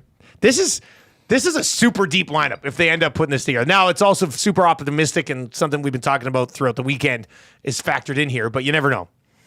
McDavid between Hyman and Skinner. Draisaitl with Arvidsson on his right side. Mm-hmm. Dylan Holloway on his left side. Henrique, Brown, and Janmark are not your third line. They're your fourth line. What? Oh, my God. But they were the third line on a Stanley Cup contender. How could this be possible? Well, let me lay this out for you. So Henrique, Brown, and Janmark are your third line. Ryan Nugent-Hopkins is centering your third line with a healthy Evander Kane on your left side and 20-year-old Matt Savoie, who was recently traded for, said by some, as Frank Saravalli tweeted over the weekend, possibly already better than Ryan McLeod. Right shot guy, playing with 2 vets, put him on the third line, not a ton of expectations, and then Ryan and Perry are your 13th and 14th forwards. Mix and Match Mondays. You can give it to me. Bring it to me right now. If you hate this, you think it's ridiculous. I don't think like yes. People were tweeting at me right away after the Savoie trade, being like, "Dusty, what do you think?" I said, "Well, they're deep. He'll probably start in the American League, which is probably what will happen. Okay, it'll probably what's happened. But this is not an 18-year-old or a 19-year-old. This is a guy who's played in the Western Hockey League for 2 more. He's already played a game in the NHL as well. Played on like 5 different teams this year. When you look at all the teams, he got traded in the Western League, played in the World Juniors. Like this is a guy who is close. We'll ask James Gallo, voice of the Warriors, is going to join us at 8:30 today. We'll ask him how close he thinks he is to being a National Hockey Leaguer. But this was a guy who was a top 10 pick 2 years ago. Like it's not crazy to think that he could play on the third line in the National Hockey League right now. So if he can, then my first Mix and Match Monday is going to be McDavid between Hyman and Skinner, Draisaitl between Arvidsson and Holloway, Nuge between Matt Savoie and Evander Kane, Henrique, Brown, Janmark, Ryan, Perry. How that fits in on the cap, we'll leave it. That's not what this is about. This is just about mixing and matching guys that they currently have. Stampeder says Jordan 6, James 4. Enough said. Oh, my God. Enough. Okay, but then Bill Russell's greatest of all time and Jordan's not. Like, it's stop with it. Not right now. Not right now. I'm trying to lay out the Mix and Match Monday line thing. Save it. I'll give you a day where we can have this conversation. I will shoot down pretty much every single thing you have to say. My God. Well, Guillermo Negro says that's depth, baby, and I have to agree. And your point of saying, hey, the third line is now your fourth. Yes. That's if you a want good, it to be. Yeah. If you want it to be, sure, yeah. You can, right? If you want it to be, you can. Mucky is in and says, Dusty, what about Victor? I said Arvidsson. He's there. McDavid between Hyman and Skinner. Draisaitl between Arvidsson and Holloway. That gives you the opportunity, because with the way a lot of people are lining this thing up right now, and how it could possibly start with, like, if they go back to Nuge, McDavid, Hyman, and then it's Skinner, Draisaitl, Arvidsson, and if you want the Henrique, Brown, Janmark line together, and you view it as a third line, then what? Holloway's a fourth liner again? I think you need to be able to continue to provide Holloway with the room to grow here and put him in a good spot to start next season. I think Dylan Holloway has earned a shot to start next year alongside Leon Draisaitl. And it's a great-looking spine. With your true franchise-defining centers right down that middle. Some of you may call this a homer take, but it's not.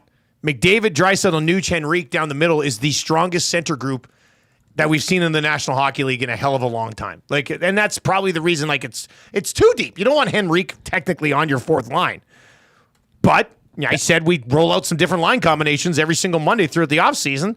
This is today's set. If Matt Savoie looks like he can play in the National Hockey League right now, they could do this. If not, if Savoie can't go yet, and we'll see how it plays out. Penciling him in today. The next set, next Monday, he probably won't be in there. May not be an Oiler, right? What? Jeff Jackson. What have you done?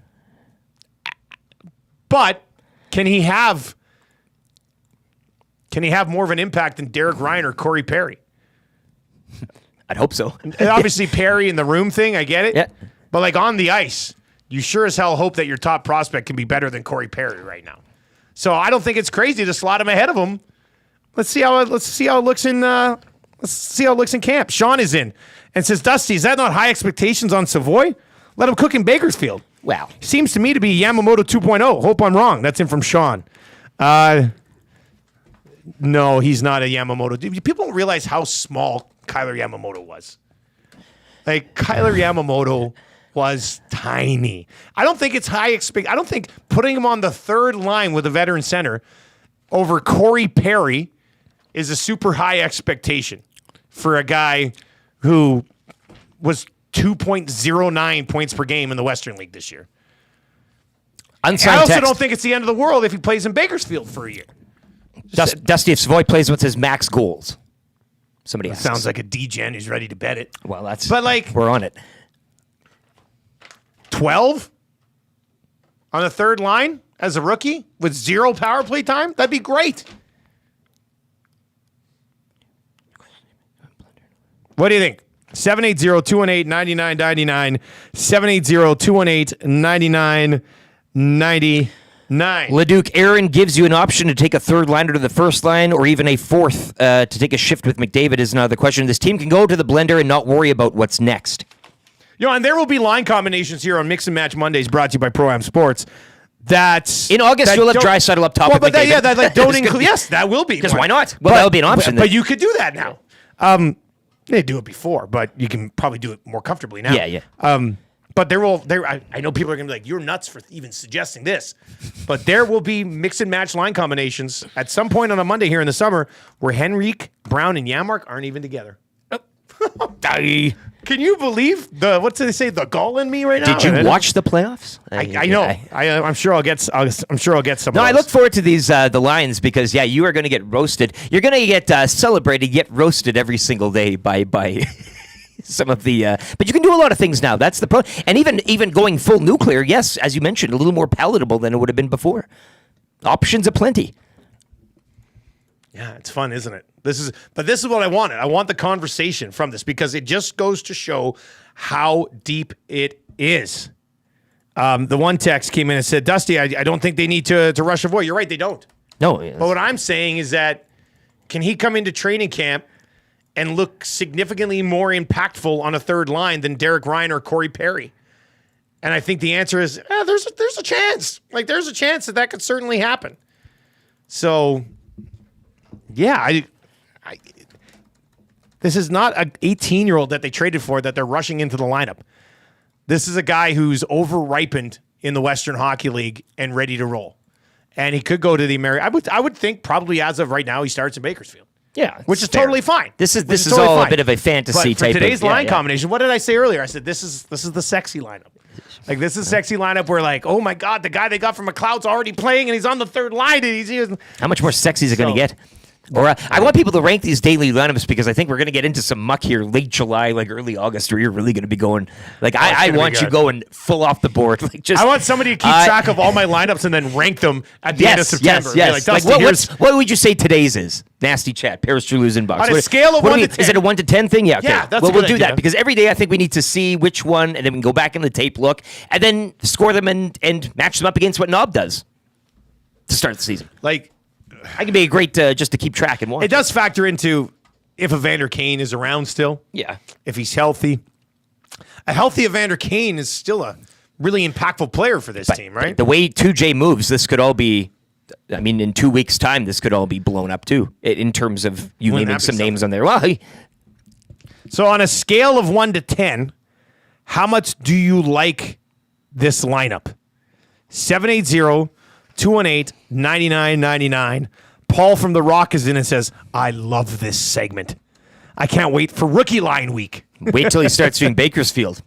There'll be a line where I'm like, and this one is Xavier Bourgault gets a push lineup. Like, who the hell are you all of a sudden?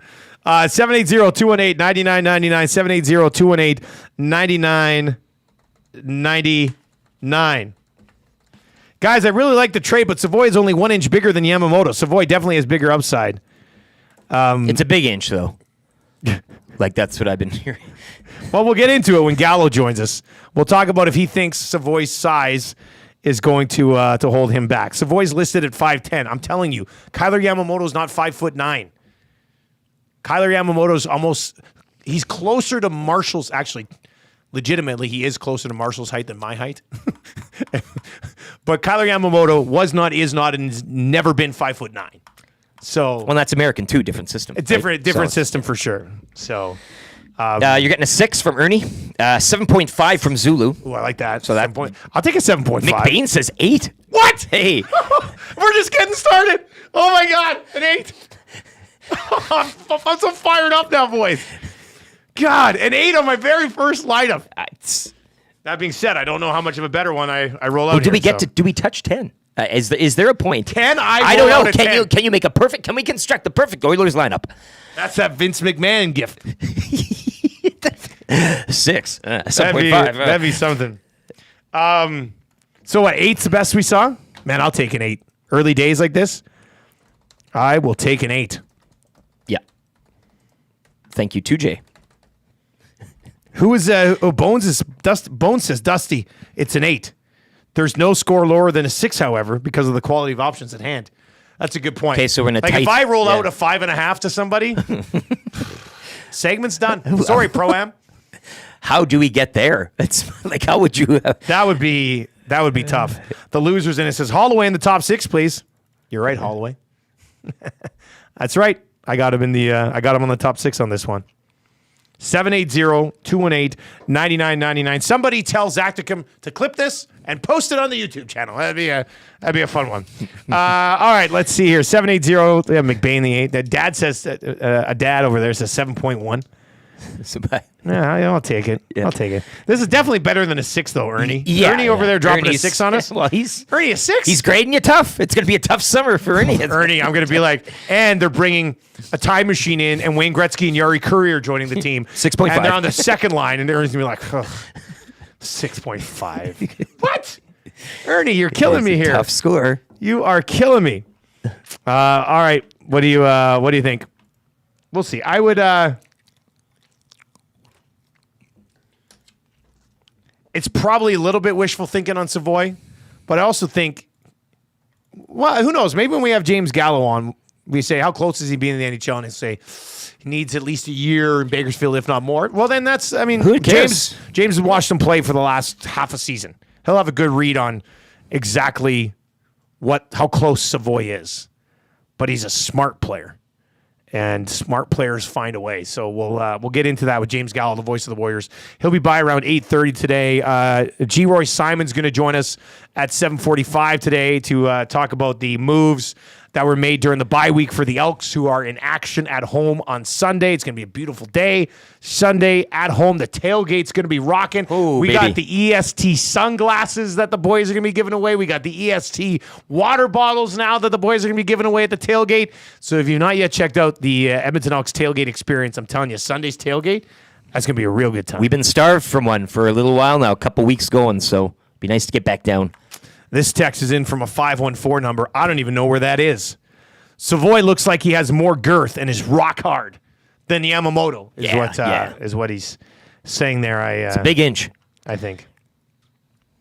Atif, I will give the line a 5. I don't know what the line is. Repeat the line, please, from Atif. He gives the line, not your Atif, lines. I almost don't even want to give you the lines again because you doubted me with this 5. Get out of here with this 5. You don't even know. Well, you know what? I'll recap it quickly. Can't hurt. Proud of these first lines here on a Mix and Match Monday, brought to you by Pro-Am Sports. McDavid between Hyman and Skinner. Draisaitl between Arvidsson and Holloway. Nuge between Kane and Savoie. Henrique, Brown, and Janmark.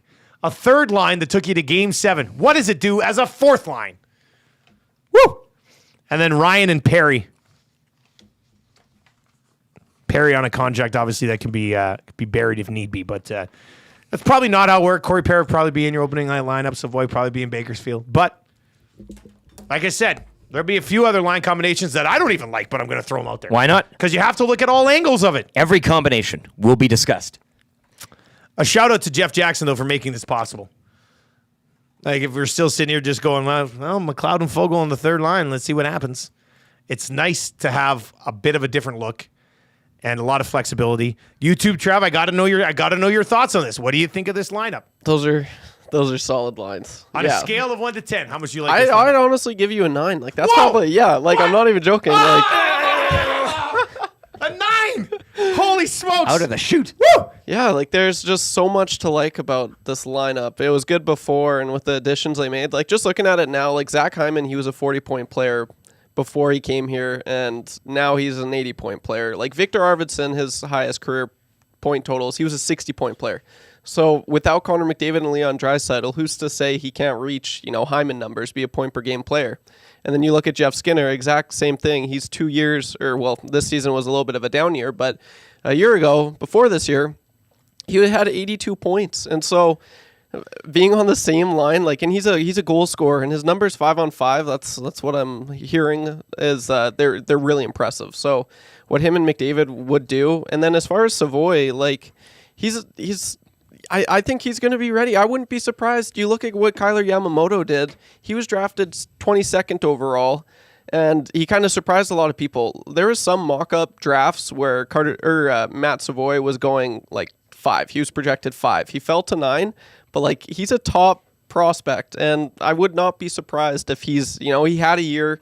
He had his year, an extra year. He had 6 games played in the AHL last year before going to in the WHL, but I would not be surprised if he's NHL ready. And so it's awesome. The fact that if he could produce at a third line, that'd be insane. And then just like what you said, that third line's all of a sudden your fourth line. What do you that's just ridiculous. So yeah, I'm obsessed with this, Dusty. 9. Thanks for the 9, Trev. Yeah. You're welcome. What do you think about that guy in the chat who gave me a 6? Ernie. That's for you, Ernie. Steinbach, the nemesis, over in the nasty chat, says, but what about the defensive lineup?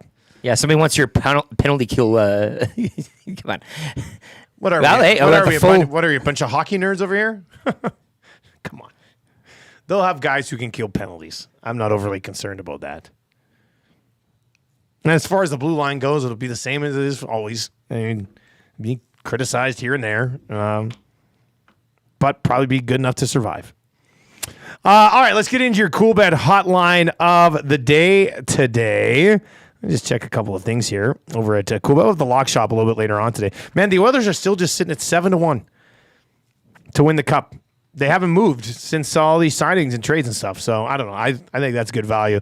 If you want to hop on that one, I was seeing if they had the CFL lines up. They had, I don't know, late last week, Edmonton. They opened up Edmonton, Ottawa. Now that will probably change because that was pre-Drew Brown injury. But Edmonton was already a 3.5-point favorite. Yeah, without Drew Brown, I'm wondering if there's a chance here the Elks are a 6-point home favorite as an 0-4 team. That's weird. Yeah, based on what we saw, I'd expect that to move a bit, maybe, if that's the case. Ernie says, starting with a 9 gives you no room to improve. Yeah, what are you talking about? I mean, Trev might be giving me 10s the rest of the summer. Who knows? There's still a little bit room to improve there. All right, let's get to your Cool Bet hotline of the day today. No Euro or Copa today, eh? Is that okay? Thank God. You're done with soccer now? There's just been too much. There's just been taking too up much. my summer. Let's see here. Ooh, U.S. election bets. Uh-oh. I'm pass on that one. I'm gonna pass on that one. Jays, how about the Jays, hey? Taking 2 of 3 from the Mariners over the weekend. They're in San Francisco tomorrow, albeit. You know what? I will say congratulations to all the Jays fans who went to Seattle. You know, many of them go down there. Got to see some wins. Yeah, good time. You know, you go on a trip to Seattle, Decent you weather, don't I want to go think. down and watch your team suck the big one. Yeah. It's like when we went and watched them beat San Diego, the Padres. That was nice. It was nice to be there for a victory when you only get to see 1 or 2 games a year. So hopefully everybody enjoyed the experience. I saw Dahmer from the Elks was actually down there for a few of those, so that was like 8.5 back of a wild card. Oh, Well, can't remember when Phrase used to. Remember the one time Phrase in baseball? Like it was like early June, and he'd written some team off, and we had this huge argument back on the old station. I was like, "How can you write a team off in early June?" He's like, "Season's over," and they were like, Season's over. They were like 4 games back. I don't opening even know if it weekend. was the Jays, but it was like, I was like, "It's 4 games." He's like, "Nope, that's it." I was like, "You're way too soon, way too early jumping the gun here, way too early." Let's see. Where do we go for the Cool Bet hotline of the day today? I mean, there's Wimbledon, Zverev and Fritz. Get a little. Zverev minus 167. I was looking Major League Baseball, maybe. A little bit of a quiet day over there as well. Rune and Djokovic. Oh, what's the numbers? What's the numbers on that one? Djokovic minus 286. Pirates Mets. Pirates at home minus 118. Should I just ride with the Pirates for a day? Do you have a? Go Bucks. Let's see here. Let's do it. Let's ride with the Pirates at home minus 118 against the Mets today. And then tomorrow we can try to get a baseball streak going. This is summer, baby. Hey, Yeah. I like we it. will have a double play parlay on the lock shop today with myself and Huss. Cool Bet hotline of the day. Pirates at home minus 118 against the Mets. Zulu's in the nasty chat and says, "Go Pirates." Yeah. Today, we're a Pirates nation. Just like on Saturday, we were a soccer nation. That works. Tommy the Rich. Tommy the Rich. He's in. Wheels is now giving me an 8.5 for those lines. You have to fit Kane in if he's still around. Yeah, I thought did. you just I read did out fit him one in. line, I think. Yeah. That's why I gave you the 5. Yeah. Now there's there's more. That would be right? really bad if we're just like one line a day. That'd be keep people wanting a bit more, eh? Tomorrow I'll go over your 3rd line, huh? Well, we'll dive into the Mix and Match Mondays on Oil Stream today as well. I'll run these lines by Tommy the Wrench, and we'll see what he thinks about it. That'll be a lot of fun. All right, let's get to a sports update for Park Mazda. When we come back, that's good. For the Italian Center Shop, we're already heating up some sausages. Get real good. It's going to be real nice. Who doesn't want sausage in a torpedo bun early on a At Monday 7:30. morning? I know I do. Sports update. That's good. Geroy Simon's going to be by. The Elks bringing in Oakman, bringing in Moncrief. I've already guaranteed that they win on Sunday. And they only had to give up Jake Seresna. They only have to give. Yeah, there you go. We'll see what this. Where are they at coming out of somewhat of an early season bye? We'll get into that with Geroy. How much game does Oakman obviously have left? What are they expecting from him in the middle of that defense or on the? I mean, they can move Oakman around. He's a monster, man. That was a real nice pickup. 2-time All-Star, I think, Oakman. Yeah, and almost just a numbers game in Toronto that he kind of found himself in the pace. So, I don't know. Him and Kim Dichie, that'll be a headache on the line. I mean, it should be. You would hope. And I like Noah Curtis, too. All right, let's get to a sports update right now with LT.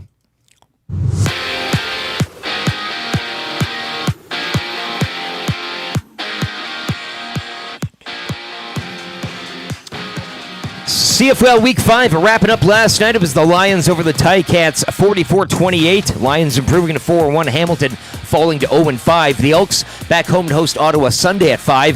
Defenseman lineman Sean Oakman headlined a group of 5 players the club signing yesterday, including Derek Moncrief, Noah Taylor, national wide receiver Zach Mathis, and global linebacker Les Maruo.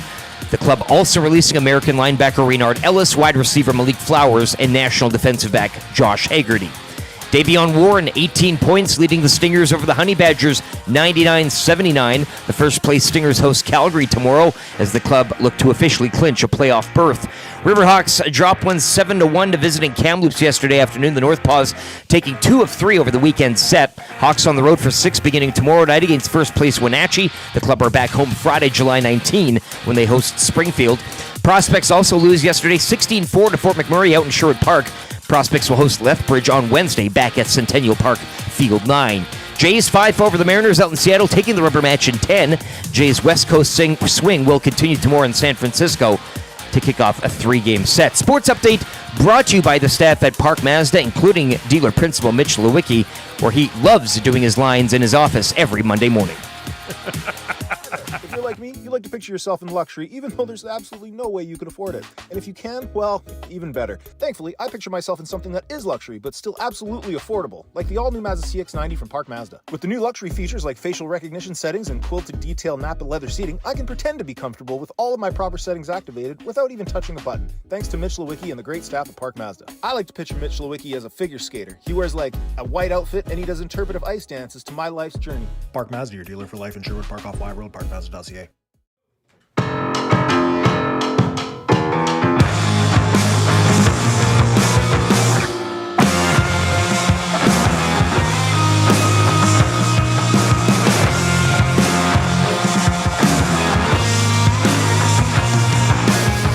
Step closer to the hollow, the devil may care. If I showed you around my heart, would you mind if I shared to show you what's wrong with me? I will not change it. I will wait patiently while you get painted out. Let me into your untainted tribe, to be the one who gets to live a lie. Oh, let me lie with you. I'll be a perfect stranger. I wanna be that stupid boy that you don't talk about. You better believe there's a sharp knife beside my bed. You better believe there's a sharp knife inside my head. And if you would leave, I would take you by the hand. You and I would leave, but it wouldn't be that bad. Oh, Whale and the Wolf, EST House Band. You can hear a lot of them this summer over here on EST. Thank you very much for being here. You can text us anytime at 780-218-9999. That'll get you in the Parish Jewelers inbox. Coming at you from the Popeyes Louisiana Kitchen studio today, where they got the boneless wings now available. The Nielsen Show presented to you by Southfort Chevrolet. Go see the team at Southfort Chev. Tell them we sent you, and you will get 15% off accessories on your new ride. And as we were talking about earlier on today, they've got a full service center with Red Seal technicians. Sounds like something in the chef game, right? Servicing a wide range of makes and models. Jamie, their service advisor. Beauty of a person will take good care of you. My God. Feels like a nice place. Even if you're not buying a car, you just go hang out here. And Southfort Chef, what are you doing here? You need a vehicle? Nope. What are you doing? I'm just going to hang around, have a coffee in the service area.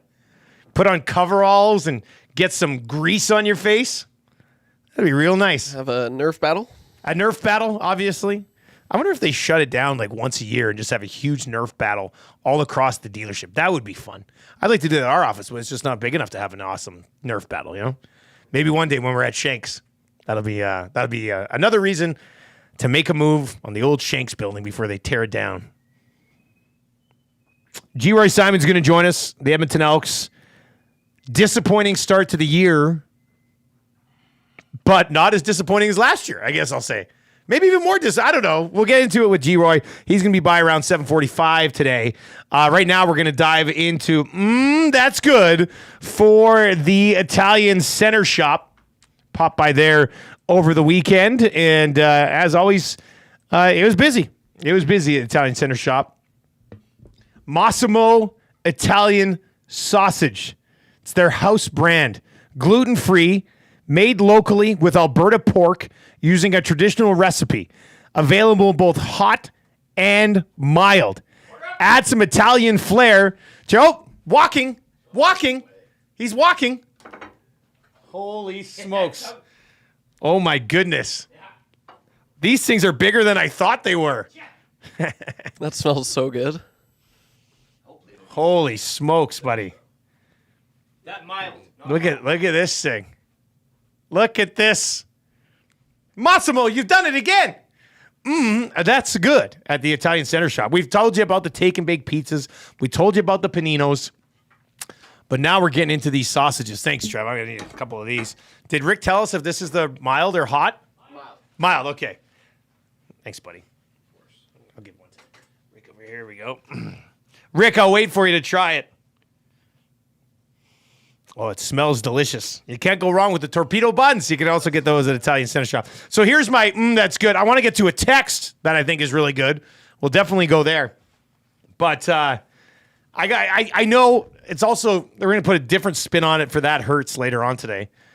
But the fact that Jeff Jackson managed to trade Ryan McLeod for a player that instantly becomes your organization's top prospect.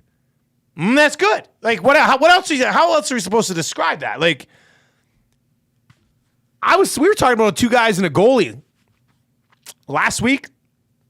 I think on Tuesday. I'm going to do it Tuesday. I was gone Thursday. We were talking about it, and I said, what'll be, the question was, it was hired or fired for GS Construction. And I asked the boys, Ryan McLeod will be traded for picks. And then we debated if it was going to be a third or a second.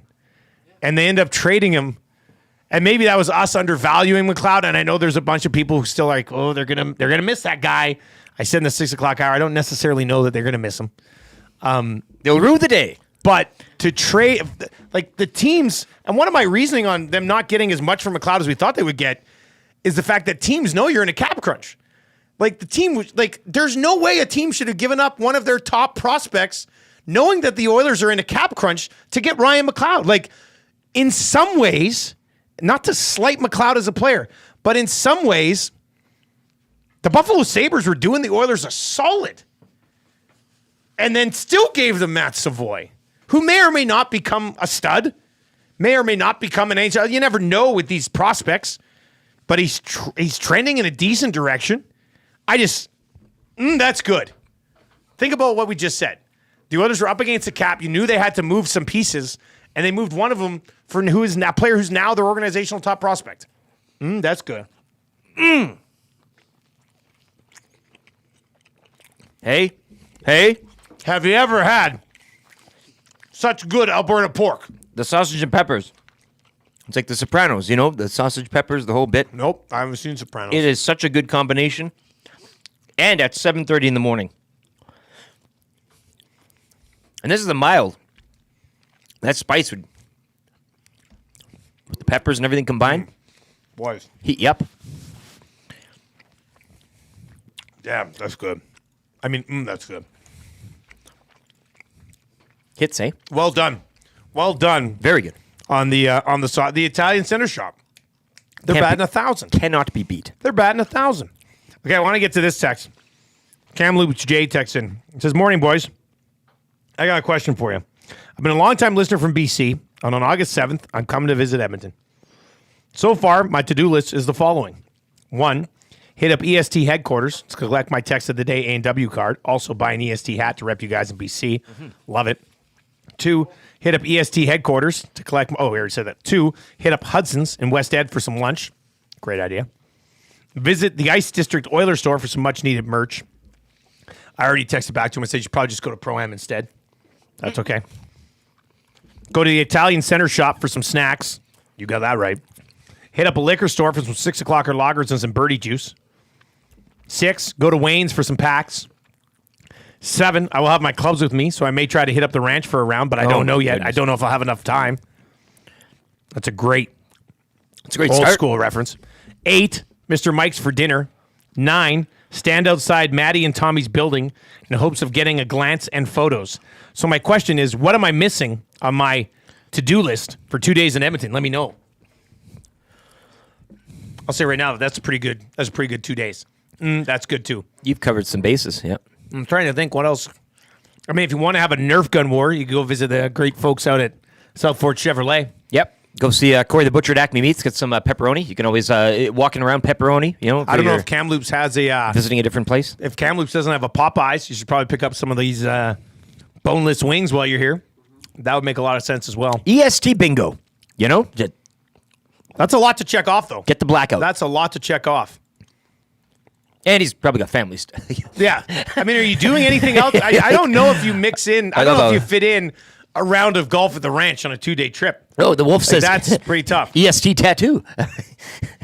That's a good point. We can do that. Yeah. We can do that for you. There's actually a tattoo place in our building now. Good point. Just down, literally 15 large steps down the hallway. Share a kitchen with him. Technically we do share a kitchen. I walked into I walked in there the other day. I was going to take a leak. He was coming out of the bathroom. So the tattoo with like some sort of water. He was cleaning something. Yeah. And I just followed him right in. I got look. I walked into his place. I said, this is looking nice in here. We see yours. They see we ours. used to see the old place, and there was like the carpet in there and stuff. Now it's all hardwood, like nice flooring. They've got like 3 different what look like medical beds, but that's where you would do the tattooing. That's the art. Like a very clean tattoo place. I always thought tattoo places had to be like run by like the Hells Angels. A guy named like Dink out in Wales. Real creepy. Yeah. Yeah. Real creepy. Actually, I have that picture place, here. but this place looked great. I found that photo the other day. I'm going to release that. They got you. You found the picture clean of tat. Dink? Yes, a clean If you're tat. looking for a clean tat, we got you covered right down here. So swing on by. Kamloops J. Let's make that happen, eh? I think that would be. I think that'd be good. Guys, he'd probably have a better shot at seeing Tommy if he skipped their building and just went to Kelly's instead. That's a good point. Yeah, you pull up there. I mean, you'll. That's a good point. Rip City Step says, guys, that guy needs to get an egg gondola from Big Mama and Papa's Pizzeria. Good reviews on that so far, I think. Well, the egg pie, you can get the largest individual slice, I think, on planet Earth as well. Like that's the size of a regular pizza pie. That guy visiting Edmonton needs to leave flowers at the entrance of Shanks. Just go lay it down. People will be like, why is there a memorial at Shanks? And then that drives down the price on it, and we slide in and scoop it up. I think that would work. Can't your fortunes. Pay respects to the place. Hey, that would go a long way. I think. Yeah. Yeah, I think so. I think that would be good. All right, we're gonna have Geroy Simon coming up here. We're gonna dive into busy bye week for the Edmonton Elks as they get set for the Ottawa Red Blacks. Red Blacks dealing with a few injuries coming off of their last game, so we'll get into that. But 780-218-9999, 780-218-9999. If you've not yet checked out the Italian Center Shop, you got the take and bakes, you got the bakery there, which is absolutely delicious. You got the paninos, and now we got these sausages. I got a cream horn yesterday. Oh, did you really? Yeah, it was great. Oh man! Did you take one home for the wife? You guys go together? Just one for myself. Yep. Did you go to the baseball game yesterday too? Yeah, she bought a bunch of vegetables. What? At the but you can get them there too. Yeah, Very no, great they got produce department. Real fresh produce department. Yeah. Yeah. I've never even thought about buying vegetables. Cauliflower's as big as your head. What? Is that an Italian cauliflower? Is it different than other cauliflowers?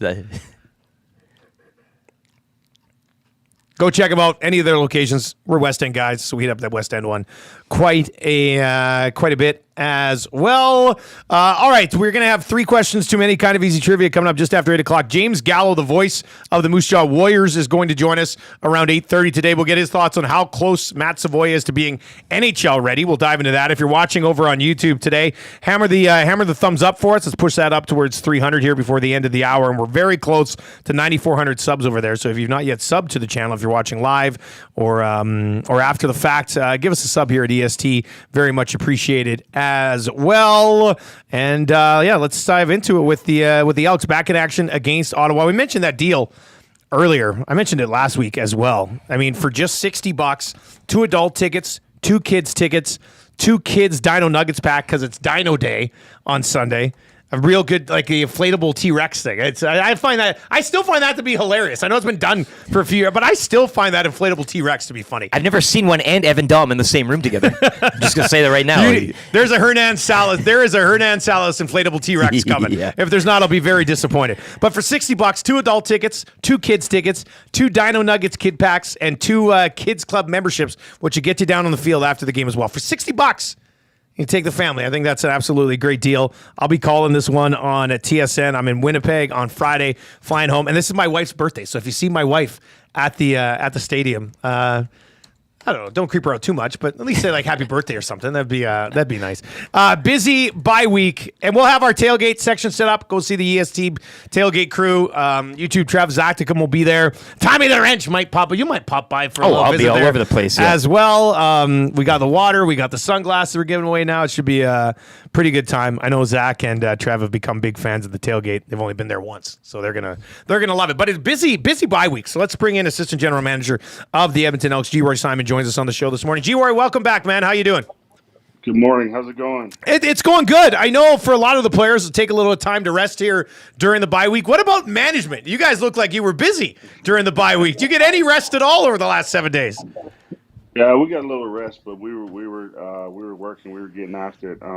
We're in a situation where we think we're pretty close to getting over this hump.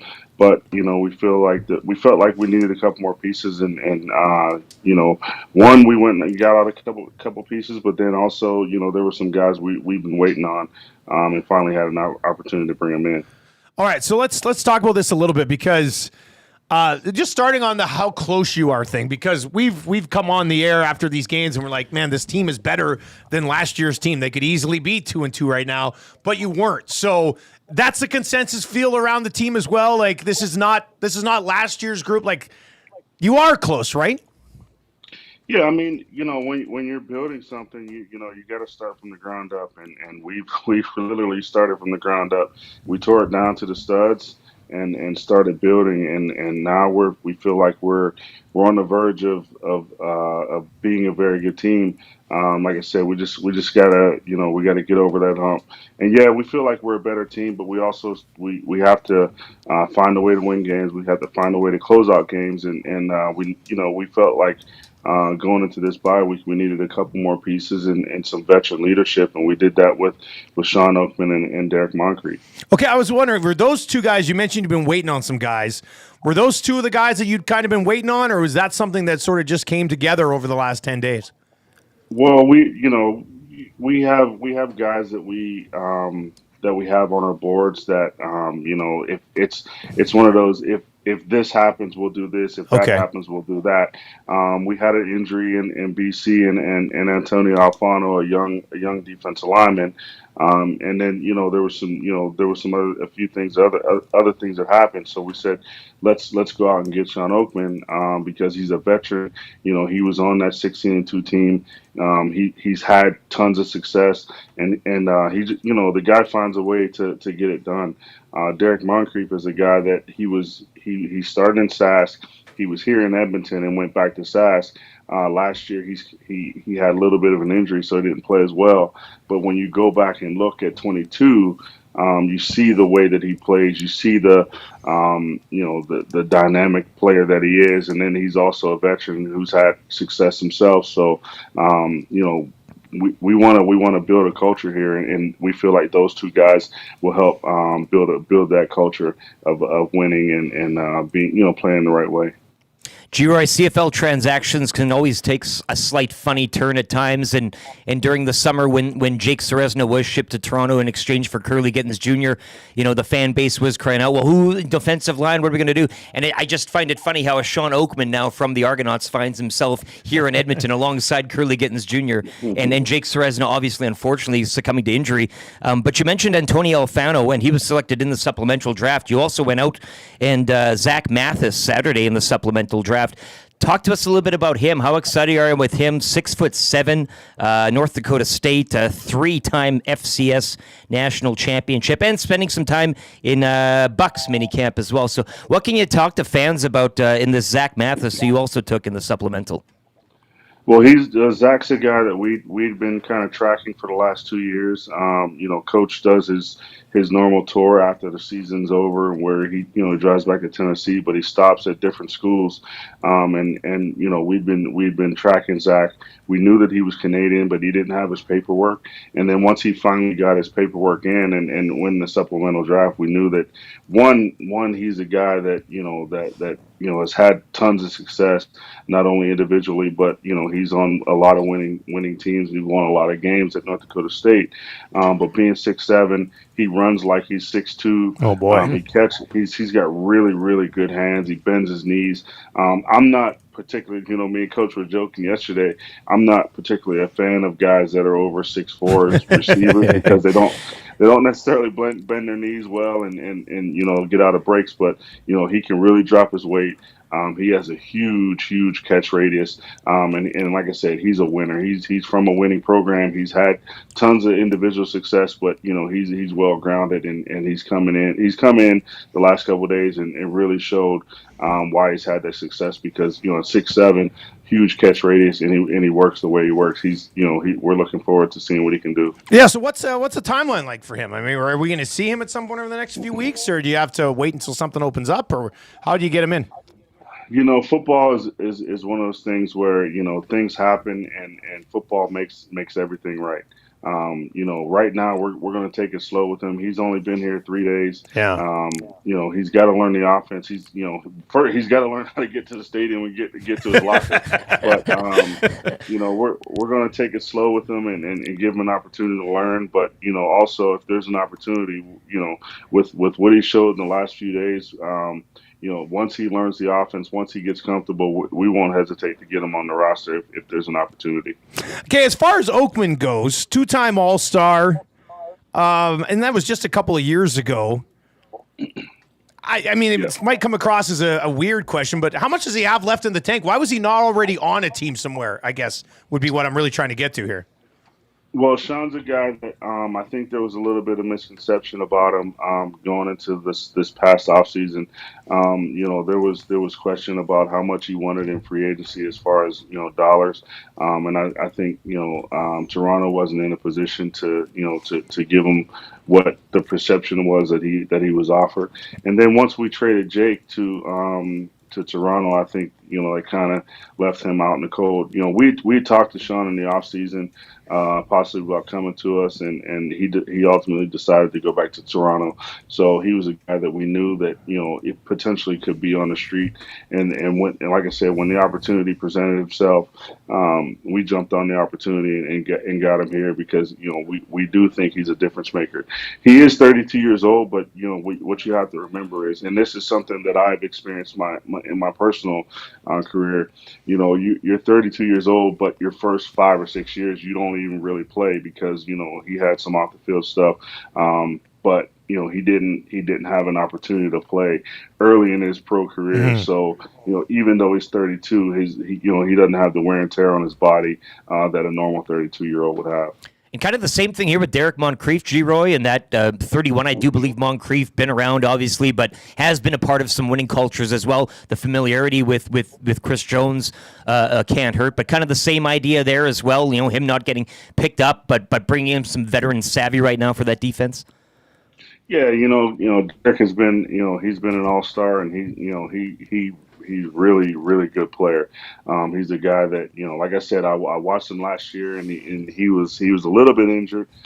He probably shouldn't even been on the field at certain points, but he's a pro, and he went out there and did the best he could do.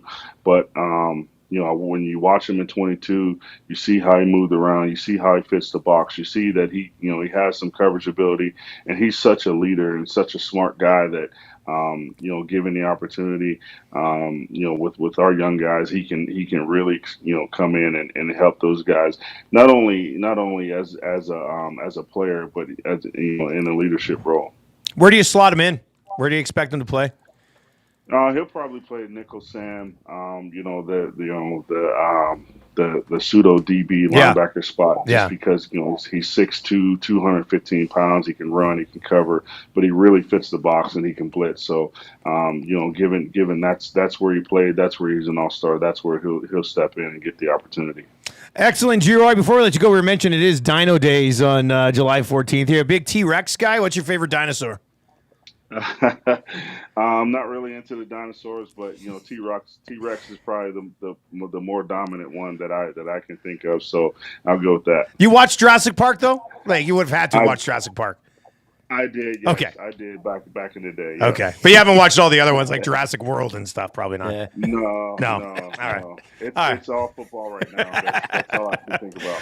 Geroy, we appreciate it, man. Good luck getting in the win column.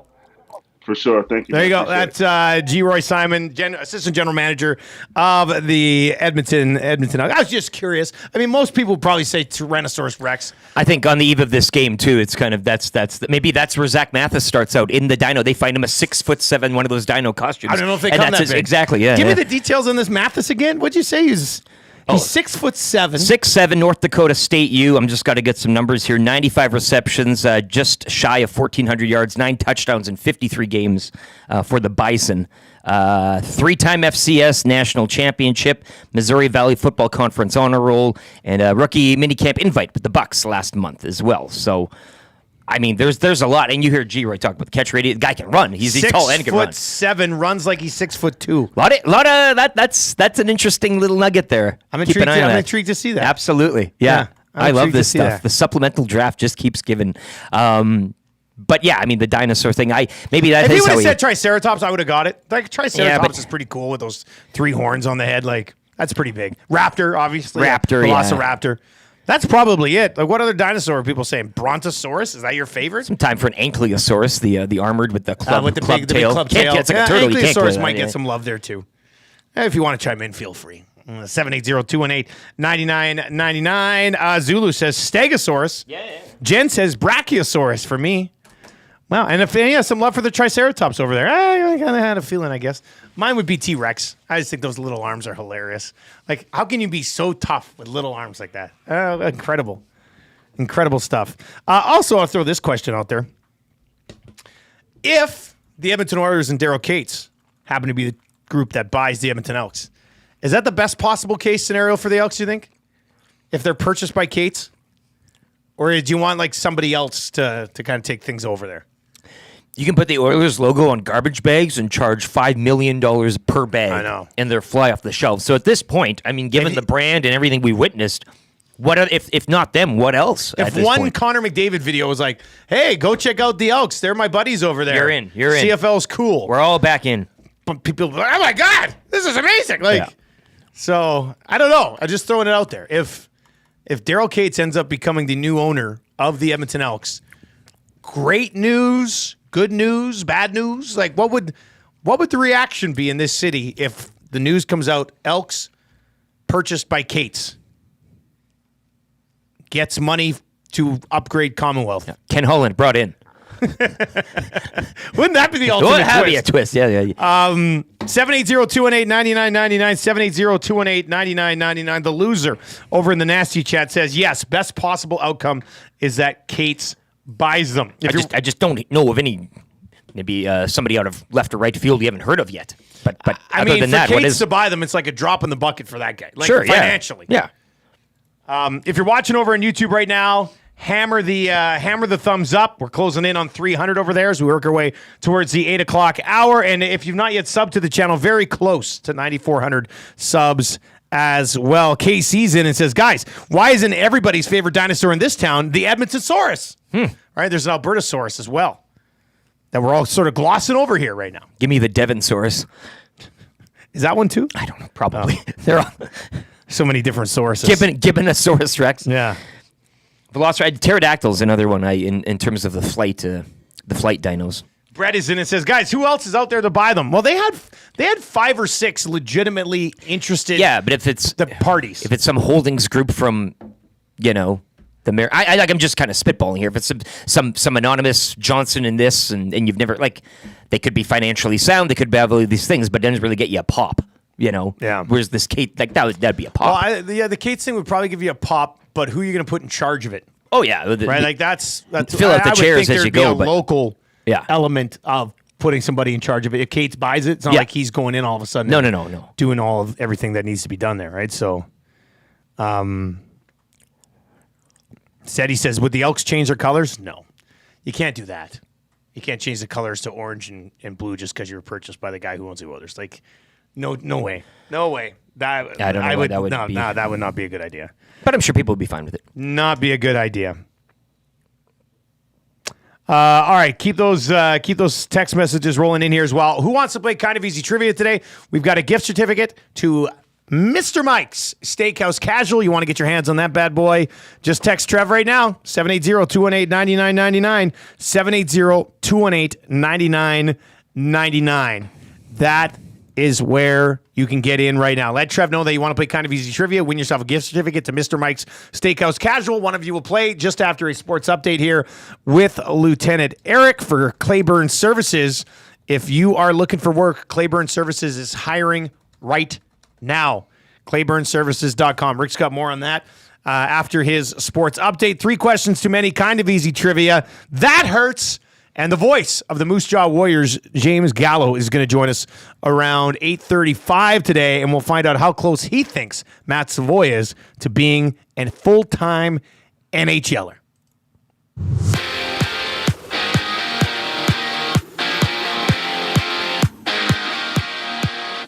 Week 5 in the CFL coming to a close last night out in Hamilton. It was the Lions over the Tiger Cats 44-28. BC improving to 4-1. Ticats dropping to 0-5. The Elks back home to host Ottawa Sunday at 5. Davion Warren, 18 points. Leading the way as the Stingers are out the Honey Badgers 99-79. The first place Stingers host Calgary tomorrow night as the club look to officially clinch a playoff berth. On the diamond, the Riverhawks losing 2 of 3 to the North Paws over the weekend from Remax Field. 7-1 your final yesterday for Kamloops. Hawks will hit the road for 6 beginning tomorrow night against first place Wenatchee. The club's back home Friday, July 19th, when they host Springfield. Prospects, they fall 16-4 to Fort McMurray out in Sherwood Park. Prospects will host Lethbridge on Wednesday back at Centennial Park Field 9. Jays 5 over the Mariners out in Seattle, taking that rubber match in 10.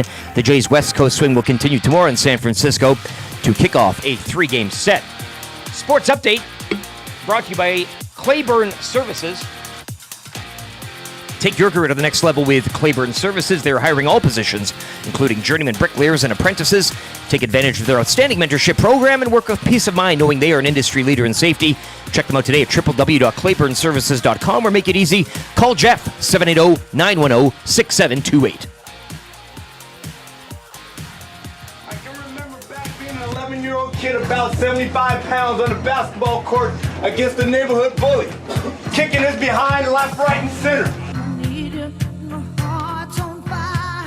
And when it was all said and done, he was a little bit upset, so he punched me in the mouth.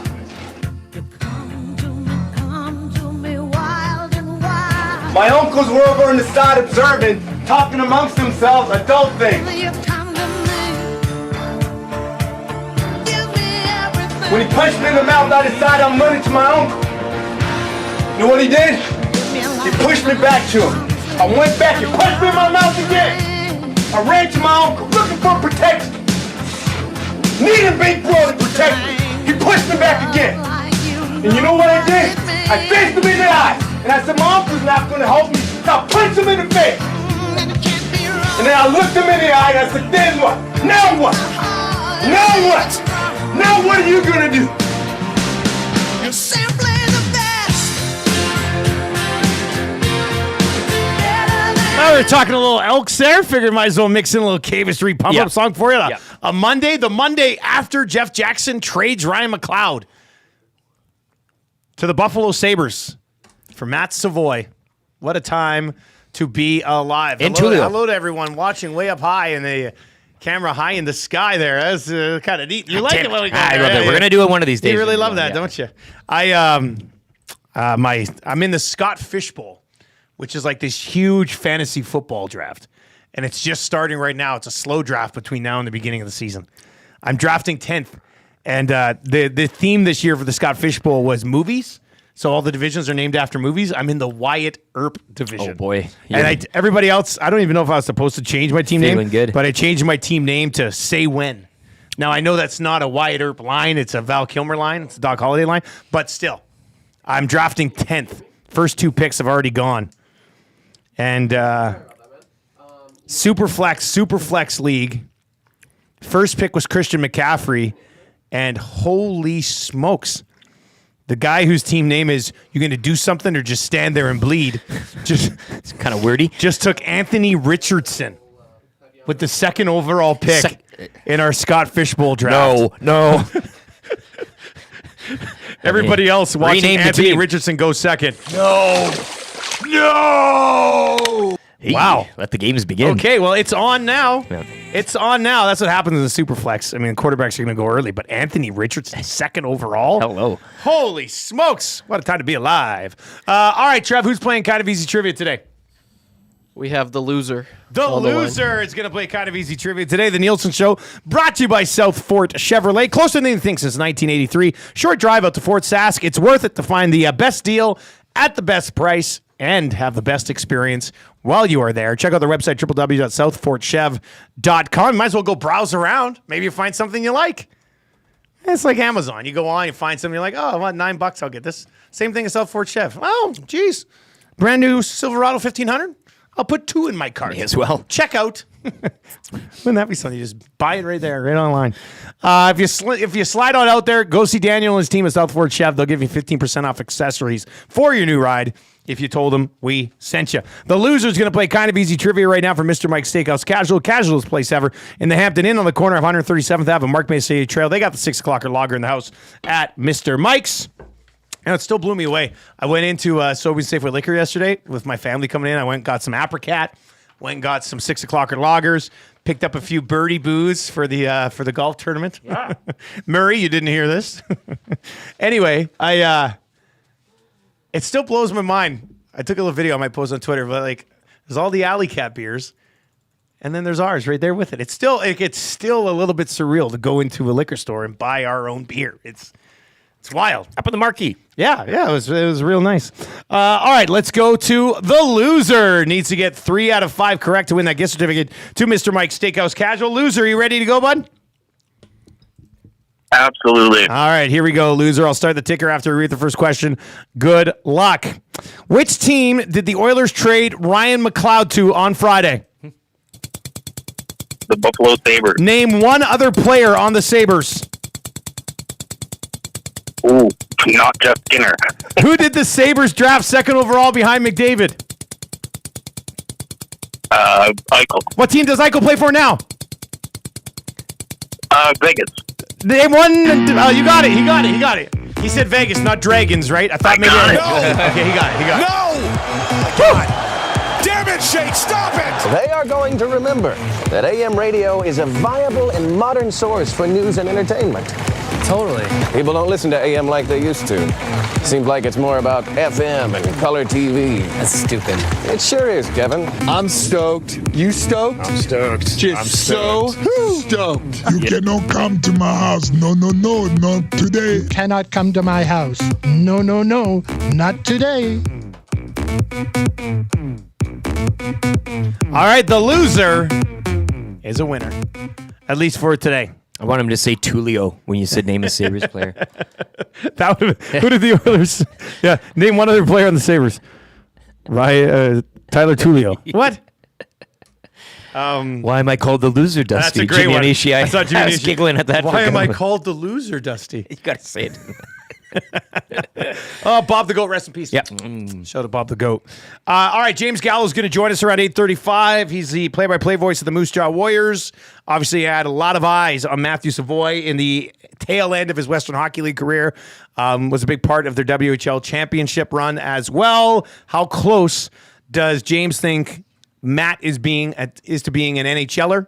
If you missed it today, the first ever Mix and Match Monday for Pro-Am Sports, I gave you my first set of line combinations, and I had Matthew Savoie on a third line with Nugent Kane. Can you believe it? Rankings anywhere from 6 to 9 on that. Yeah, some people thought it was a 6 out of 10. Trev gave me a 9 out of 10. Feel good on the confidence level right now. So you can scroll back there. That happened just after 7 o'clock today.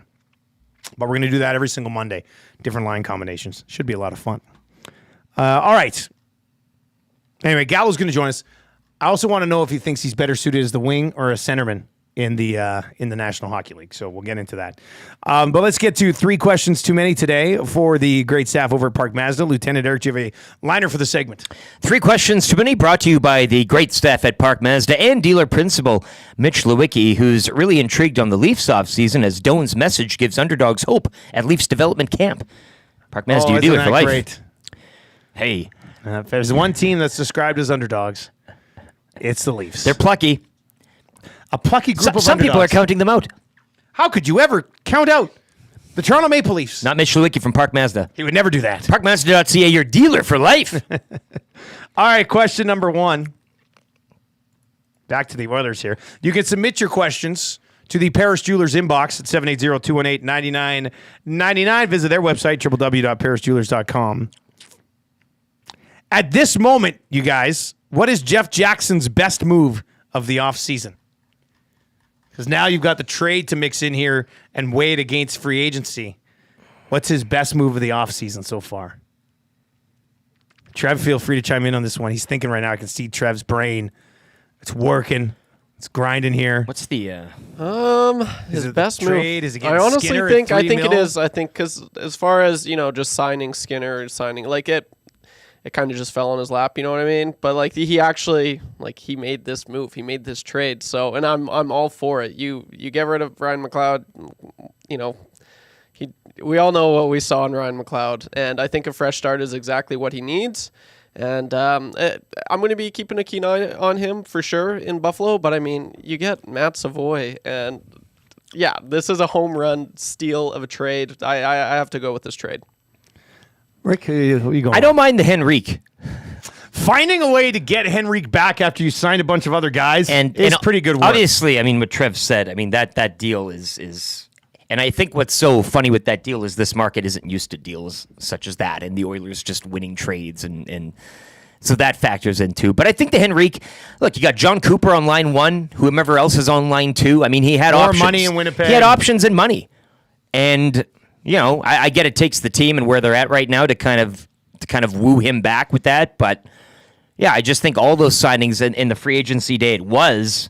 2J flexing his, former agent muscle, I guess you could argue. Maybe the communication with a lot of these guys, specifically Henrique, that's the power of Jeff Jackson, maybe in the end, in terms of communication. So I'll go the Henrique, but obviously the deal on Friday is I mean, that's the move, I guess, involving a different team as opposed to just signing guys.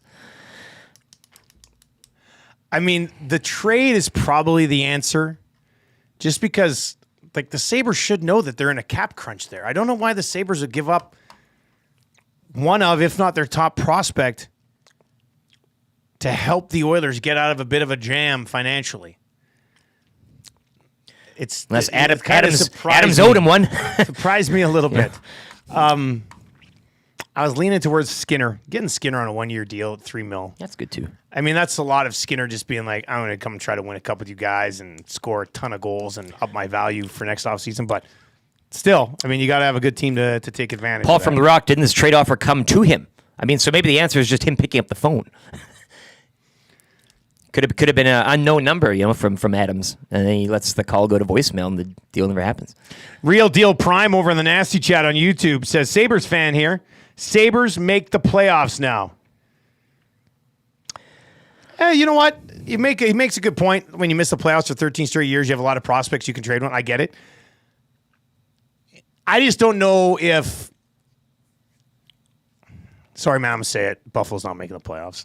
Sorry, Real Deal Prime. Appreciate you being here. Sub to the channel if you haven't already. I'm going to break it to you as softly as I can break it to you. You probably still suck. But... They all want to win the cup. Maybe this is the one that they want to win the cup. How about this? Downtown Film, the Paris Jewelers inbox. Best move this offseason, playing hardball with Leon. Oh! These are the answers. Wait a second. That hasn't even gone yet. Yeah. But maybe he thinks, again, just I'm here for these answers coming around the outside. But by the way, I have been thinking on this. Here, the one. The move the offseason is yet to come. Oh, what? Can you imagine that? Huh? I guess, at this point, I wouldn't be surprised if Jeff Jackson rolls out. Draisaitl signed an 8-year extension. Money stays the same. Not at all at this point. Gets him on an 8-year extension at $8.5 million? Highly unlikely. But wouldn't that be something? I mean, if he can get that deal in at less than 13, huge win. I don't think it happens, but huge win. We tear down the Chiarelli statue and build up a Tuchin one. Huge win. Well, Chiarelli is still working on building the Chiarelli statue. He's doing it himself. He's down there. Down by the Druid or whatever, hey? Steak supper. I've been thinking about this. I'm sorry, Jeff Jackson. Ooh, you are for real. You've been writing 23 verses over the weekend, haven't you? Now you have to cut down. This is where I'm torn on it. Because the hook is really easy to write. it would be great. We love it. But the rest of the song, it's all kind of like spoken word, and you're just like, I don't know if it. I don't like. I could. Does he have enough body of work thus far to fill it? Is it worth the money for us to pay to the company that does these for us if I just write lyrics to like the chorus? And just have that and then we just kind of hit that on repeat as opposed to having to dive into it when he's talking about a minute and a half baby of that. mama, It's not mama, bad, mama, yeah. like all that stuff. So I don't know. I'm a little torn on it right now, but I know it would be a smash hit the first part, right? Yeah. Maybe you work a deal. I don't know what to Get Jeff Jackson on the line. He can figure out a deal. We'll retain some salary. You get the song That's at half, true. Yeah, that's a and good point. we all win. I'm going to need this song done at 50%. 50% retained. He gets his That's deal by lunch. impossible. Yeah. What if I get the Sabres involved? Fine, we'll do it. Kevin Adams joins in. He's I'd like taking to- I'd like on to money, thank and he has to produce the song. I'd like to thank Kevin Adams for paying $600 USD for the I'm Sorry Jeff Jackson song to be created. I want to see that on their spreadsheet, say. Yeah. 600 EST, USD. It would work out because there's Mr. Adams. I'm sorry, Jeff Jackson, you are for real. And then it's like, there's no need to hire another guy. Can't beat you no matter how hard he tries. Like, it's just, it lines all up very nicely. It's just, do we need the rest of it? That's the dilemma. But I'd love to have this banging all summer long, man. I would. So, yeah, my baby's drama mama don't like me. She be doing things like having them boys come from her neighborhood to the studio trying to fight me. She need to get a piece of the American pie. It's a big story. But again, and his body of work is small, but there could be some sort of a storytelling, I guess, in this. Yeah, it could. Hey, you used to be an agent, now you're not. Maybe what we do is kind of think you're a GM, but you're not. We get the main part done, we get the hook done, and then we just leave it blank after that, and we just talk over that and list off all of his things every Could. single Yeah, time. you just do lines. Yeah, well, I mean, that's kind of what they're doing in the song anyway. So, Yeah. All right, let's get to question number 2. She want to rib you up to start a custody war. My lawyers stay down. Like this. She is want to rib you up? Rib you up. What's that mean? I don't I think hope I it's can, not a I don't think I spelling can mix that in. Rib you up.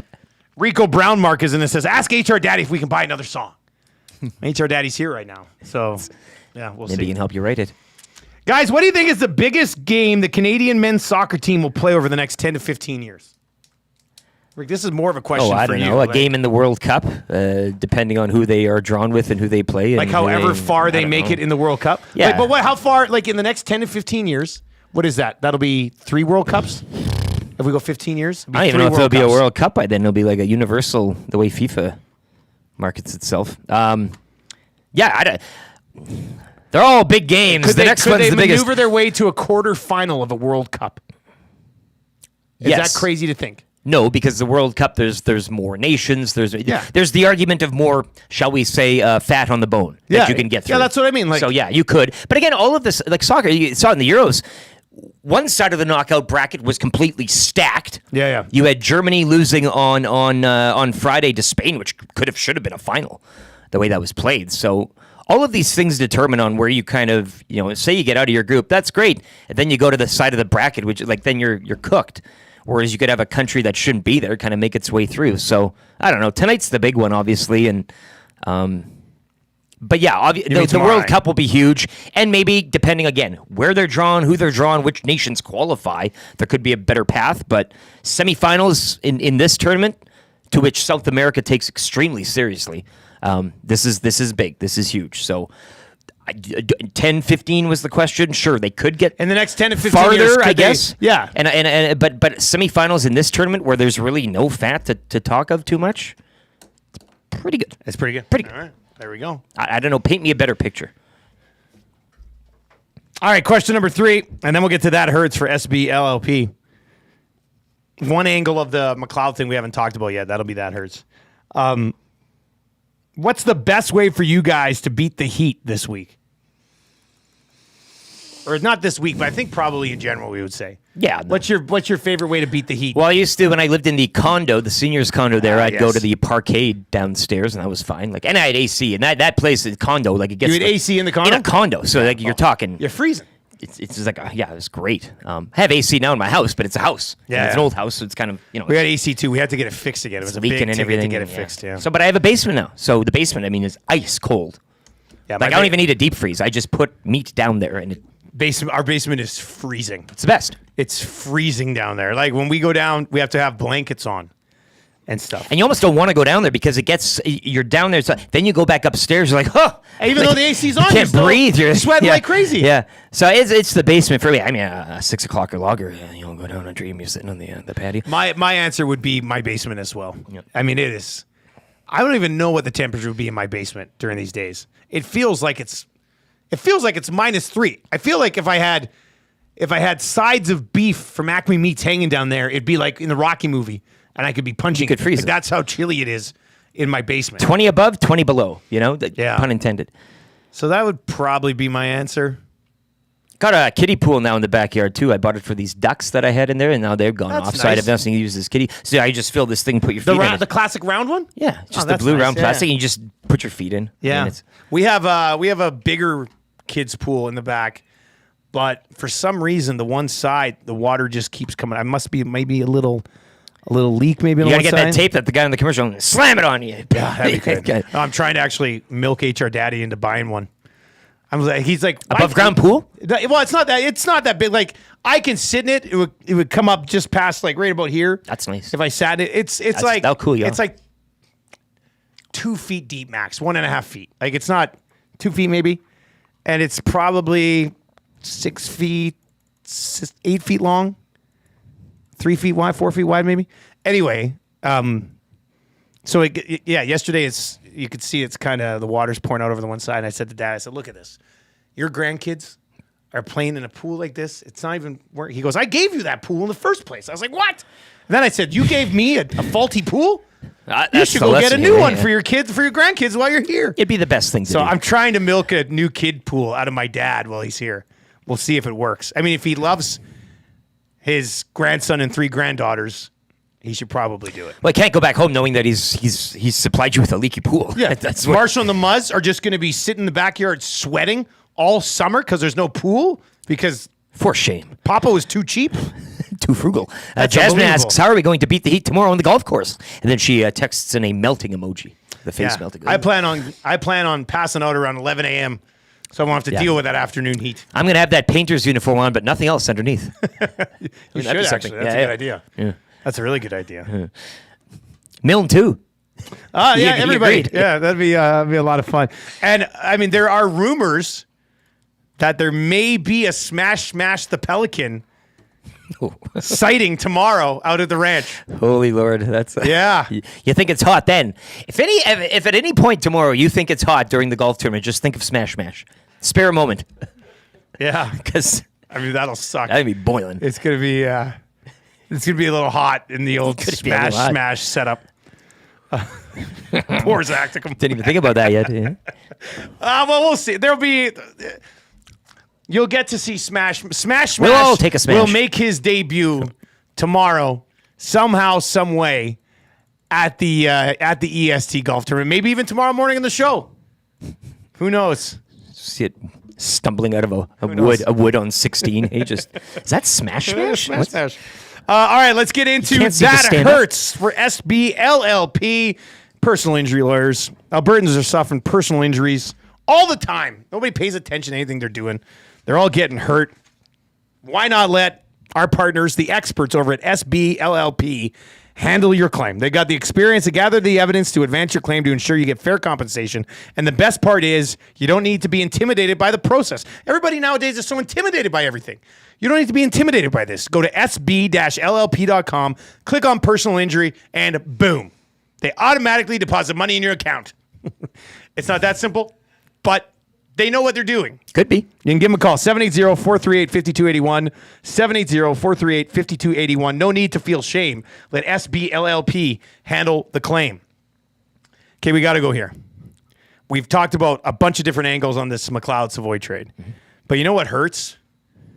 And I feel for the guy, and I was critical of him just because lack of intensity in his game. But it hurts for Ryan McLeod. Has to be traded from this team that is just loading up for another run at the Stanley Cup and have identified you as an expendable piece, and now you're going to Buffalo. And there's nothing against the city of Buffalo. I've been to Buffalo. I like cities in general. I mean, as long as you have basic things, it's not a bad place. Cities are cities. Buffalo's a fine place. I Every like city Buffalo. has problems. Every city has good things. So this is not about like being shipped off to Buffalo from Edmonton. Oh, this is going from the Oilers, who will be Stanley Cup favorites to start next year, to going to Buffalo, where they're somehow still sort of involved in a decade of darkness, despite having some amazing pieces, especially on the back end. It takes a lot of lotteries to dig yourself out of those. We know this, and right? they're on the way. Some of the defensemen they've got, a couple of absolute studs back there. They basically have 2 number ones if they continue to, if Power continues to develop. But that's got to hurt. Probably knew there was a chance it could come. So as hard as I was on McLeod at some times, I do feel bad for the guy getting shipped to Buffalo as your team loads up to take another run and what looks to be like a better run at a Stanley Cup. And why is it better? Because he's not here. Not necessarily, No, but part hey, of it. Part of it, maybe. No passengers right now, right? They had to bring in some of these pieces, which meant they had to have some cap casualties. Sure. And he ends up being a cap casualty. So I guess in a roundabout way, you're right. You did the lines this morning. That I forward did the group lines looks today. a lot. No, I laid those lines out earlier today with Mix and Match Mondays, brought to you by Pro On Sports. And nobody texted in and said, man, where McLeod and nobody's missing McLeod and Fogle on those lines. Serviceable and great while they were here, but it's dawning of a new day, and you move. It's a business. So that hurts for SBLLP. Ryan McLeod getting shipped out. Hey, Trev, does that that's good. At least Fogle, maybe there wasn't an offer here for him or not, but he chose to leave and go somewhere else. Yep. Right? Desharnais chose to sign with the Canucks. McLeod, you're sitting here going, I'm under contract, maybe back here, and then you get traded. That's got to suck the big one. And there was photos that surfaced once he was drafted by the Oilers. When he was a kid, he had an Oilers jersey on, he had the Oilers hat, and he talked about, I grew up cheering for the Oilers, and so you look at it in that aspect as well. That totally hurts. You put yourself in his shoes. I'd be. Are you kidding me? Going to Buffalo? The one team you grow up loving, you find yourself on the roster. Yeah. This is the exact reason. This is what the segment's for. Yeah. This hurts. That hurts. It's meant for this moment. But I was going to say, this is the exact reason I've set Marshall up and taken photos of him in all 32 jerseys. So that, when he makes You've it got big, it all we can covered, use that. We can use that. Well, but he was a Kraken fan as a child. There's a lot of pajamas you've bought over the past. Man, you don't even know. I've got suitcases in the basement where it's just I better do this now. So, there's that element of it. But that hurts. Ryan McLeod traded away from a Stanley Cup contender to Buffalo. Never had a goal song here. Wonder why. Yeah, never had a goal song. It's a business, baby. It's a business. That hurts. Brought to you by the personal injury lawyers over at SBLLP. Just leave it in the hands of those who can look after you. The experts at SBLLP. Visit their website, www.sb-llp.com. Click on personal injury or call 780-438-5281. All right. We're going to get to a sports update here for Big Mama's and Papa's Pizzeria. Multiple people today texting in the 36-incher from Big Mama's and Papa's. Look, we like to go big in Western Canada, and I think Big Mama's Papa's Pizzeria fitting in very nicely. So shout out to the whole crew. Sean's got 2 36-inchers. Brother Morgs had one as well. It was well done stuff, no doubt about that. Let's get to a sports update for Big Mama's and Papa's Pizzeria. James Gallo, the voice of the Moose Jaw Warriors. And we'll ask him some questions on Matt Savoie, the newest member of the Edmonton Oilers, who's now at the top of their prospect list. How close is he to being NHL ready? Is he going to be better on the wing or down the middle in the National Hockey League? And what did he mean to the Moose Jaw Warriors who won the Western Hockey League this year? We'll get into that coming up here on the other side of a 30 Sports Update right now.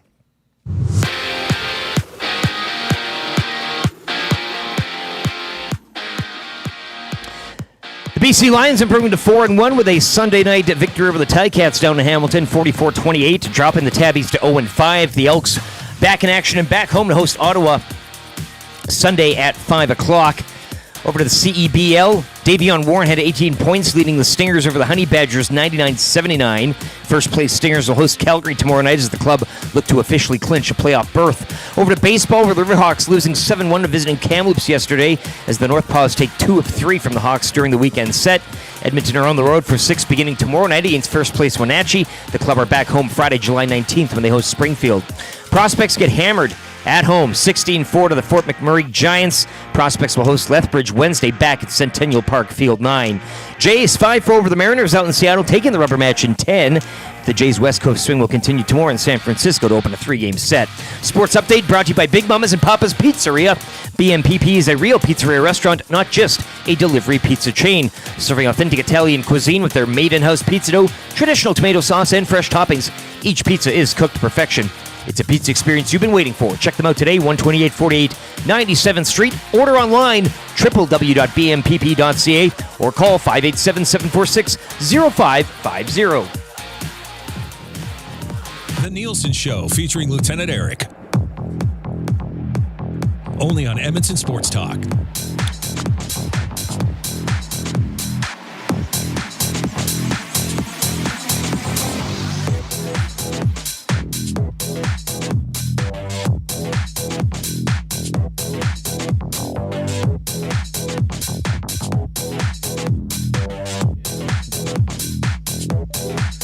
All right, 8:32. Murray McCord in the house. Murray had a hole-in-one this year on a golf course, and Trev had a hole-in-one at disc golf this year. Two guys who have something in common. That's incredible. It is the Nielsen Show presented to you by South Fort Chevrolet. Go check out the team just 15 minutes from the east side of Edmonton. They've been there since 1983. Casual experience. Go check them out. Go see Daniel and his team. Tell them we sent you, and they'll give you 15% off accessories on your new ride. www.southfortchev.com. All right, the Edmonton Oilers picked up Matt Savoie on Friday in a deal for Ryan McLeod. To discuss that right now and to discuss what the Oilers are getting in Matt Savoie, we're going to go to the longtime voice of the Moose Jaw Warriors. James Gallo joins us on the show this morning. James, how you doing, buddy? Thanks for popping by. Hey, Dustin, it's been a long time since I've seen you. It was a great time the last time I seen you. Great time for you guys, wasn't it? Yeah, it was a pretty fun night in Moose Jaw that night. So, maybe you're a little bit of our good luck charm there in the league final. I missed you out in Saginaw. I guess I should have come with. It was funny because congratulations on the victory, but I was getting paid per game. So I was like...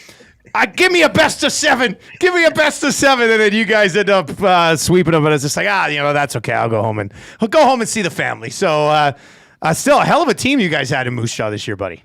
Yeah, it was one for the ages, right? I mean, that was a pretty good team. Obviously you want to talk about Matthew Savoie. He was acquired, in January from the Wenatchee Wild, a big piece of the organization, and then the list goes on and on, right? Like Jagger Fergus, Denton Matejchuk, Braden Yager, Atlee Calvert, how about Braden Sherman in the playoff that he had, scoring the Game 3 overtime winner and the WHL championship winning goal in Game 4. It was a great team. They came together, no egos, just getting the job done. And it was fun. Great group to be around.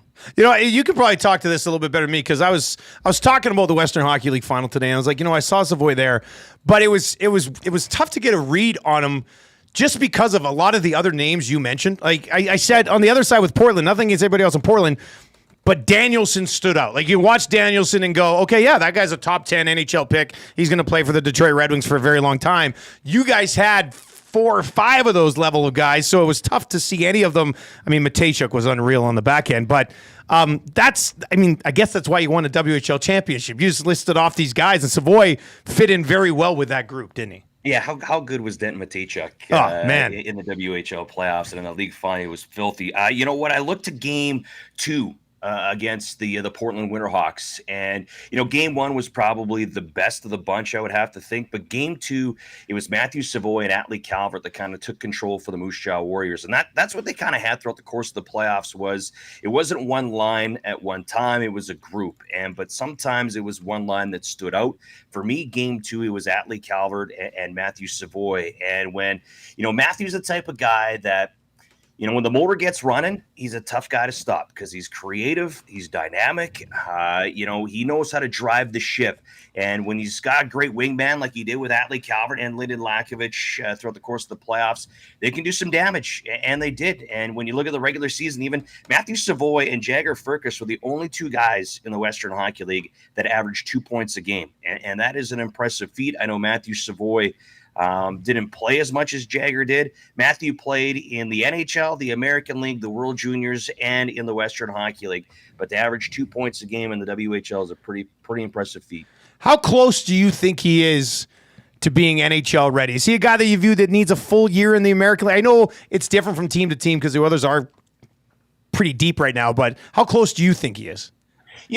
Kevin Sawyer really broke it down for me really well. And to play center in the NHL is hard. It's really hard to play center in the NHL. And at times, maybe if you want to play center in the show, maybe it takes a little bit of marinating in the American Hockey League because guys are bigger, they're faster, they're stronger. You're not going to be able to cheat as much as you can potentially in the Western Hockey League. Now, there is an opportunity maybe to move to the wing, which is something that Matthew did throughout the course of the season. There was times where he would be on a line with Braden Yager and Jagger Firkus. Even when he was with Atley Calvert, he would move to the wing. So I think he's comfortable in both spots. I think if he gets there faster, it's playing the wing. But I think he's just as dynamic playing down the middle. But, sometimes it just takes a little bit of, patience to get to where you want to be. James, I just want to correct me if I'm wrong, but was there a hole-in-one also sunk at the Warriors golf tournament here last week or something? There was Aiden Ziprick, who scored only 2 goals. Ziprick, no way! Last season, he scored that big goal shorthanded in the Memorial Cup. He got a hole-in-one. It's the second time in 13 years that we've had a hole-in-one at our golf tournament. It's second time in 3 years, and it's both been alumni guys that did it. It looked like a great day, great weather, and just capping again as the season you guys had. I thought that was kind of neat that you get a hole-in-one at that tournament. Moving forward though with Matt and the attention you paid to him this season and everything. Talk to us too. We talked center forward, whatever. What about the health question here regarding Matt Savoie? Where do you kind of come on that? What have you seen? Anything that maybe we're not seeing in the headlines, between the lines, sort of thing, in following as closely as you have? Anything that he would have had this year would have just been nagging. And when the schedule gets to you, it's just tough to get healthy, right? I mean, the Moose Jaw Warriors go on an 8-game and 14-day road trip through the U.S. division. You get back, and it's go right to the 2 months of the playoffs and then off to the Memorial Cup. There's not a lot of time to recover. And if there was, Matthew did a pretty good job battling through. This is a guy that dug in when he had to. I don't think injury is anything to worry about with Matthew Savoie. I mean, injuries can get the better of anybody as their years go on. Maybe that's where a year in the American League can help this young man out, just to get used to getting the bumps and bruises from men, because it's going to hurt a little bit harder when you get crunched along the boards. Oh, the one area that, for the most part, everybody's loved this trade early, obviously, considering it happened 3 days ago. But one of the things people point out is his size, because he's listed at 5'10". Do you think that stops him from reaching his full capabilities at the next level? I'd counter with, has it stopped Braden Point? Yeah, good point. Another guy that you'd be familiar with, right? Right? I mean, it's I know people will say it's a big man's game. At times, maybe it is, but there's a lot of guys that prove that it's not. And, Matthew Savoie could be one of those guys that proves that, hockey IQ and, core strength, being tough to get off the puck. It's not, you don't have to be 6'4" to be successful in the National Hockey League. Does it help? Yeah, sure. But Braden Point's done pretty good being under 6 feet or hovering around 6 feet. And that's, like you said, Dustin, a guy I'm pretty familiar with. Can you speak to that IQ again, and then just in terms of his complete game, where you kind of stack that in terms of his abilities and traits? Eric, he's really interesting, right? It's kind of when the Warriors acquired Matthew Savoie, I kind of compared him to, remember when the Blue Jays acquired David Price from Tampa Bay? Man, right? You knew he was good, but you didn't know how good he was until you had to watch him each and every night. Now, Matthew Savoie beat up the Moose Jaw Warriors for a long time when he was with the Winnipeg Ice. You knew he was good, but you didn't know the little details until you got to watch him a lot. The one thing I really appreciate on his game is his anticipation. right? I mean, when he's got that puck, he can read, 2 plays ahead to know where to put that puck where his teammate can get it and keep the play alive. He has the ability to think ahead. He's got a really deceiving shot, which is really good. It's a really good shot as well. He thinks the game really well. The game doesn't happen fast for Matthew Savoie. He can slow the game down for his pace so that he's able to play at his style. And again, just the way he's been able to take over games, it really impressive here. Again, at this level, to do that at the next level will take a lot more. But he does have a very high hockey IQ. He knows how to think the game. He knows how to play the game, and he knows how to make the game work for his assets. James, before I let you go, just quickly, because you mentioned Calvert a couple times, does he have a deal anywhere yet?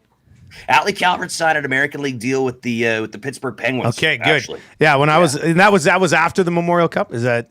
Yeah. Okay, yeah, because I was watching him play, and that was the first time I saw him. I was like, man, how's this guy not have some sort of contract? Like, he looks like a guy who's just going to eventually grind his way to the National Hockey League. Like, he Dustin, we kind of coined the phrase here in Moose Jaw, and I think you guys would like it, right? They call the back of the net Gretzky's office.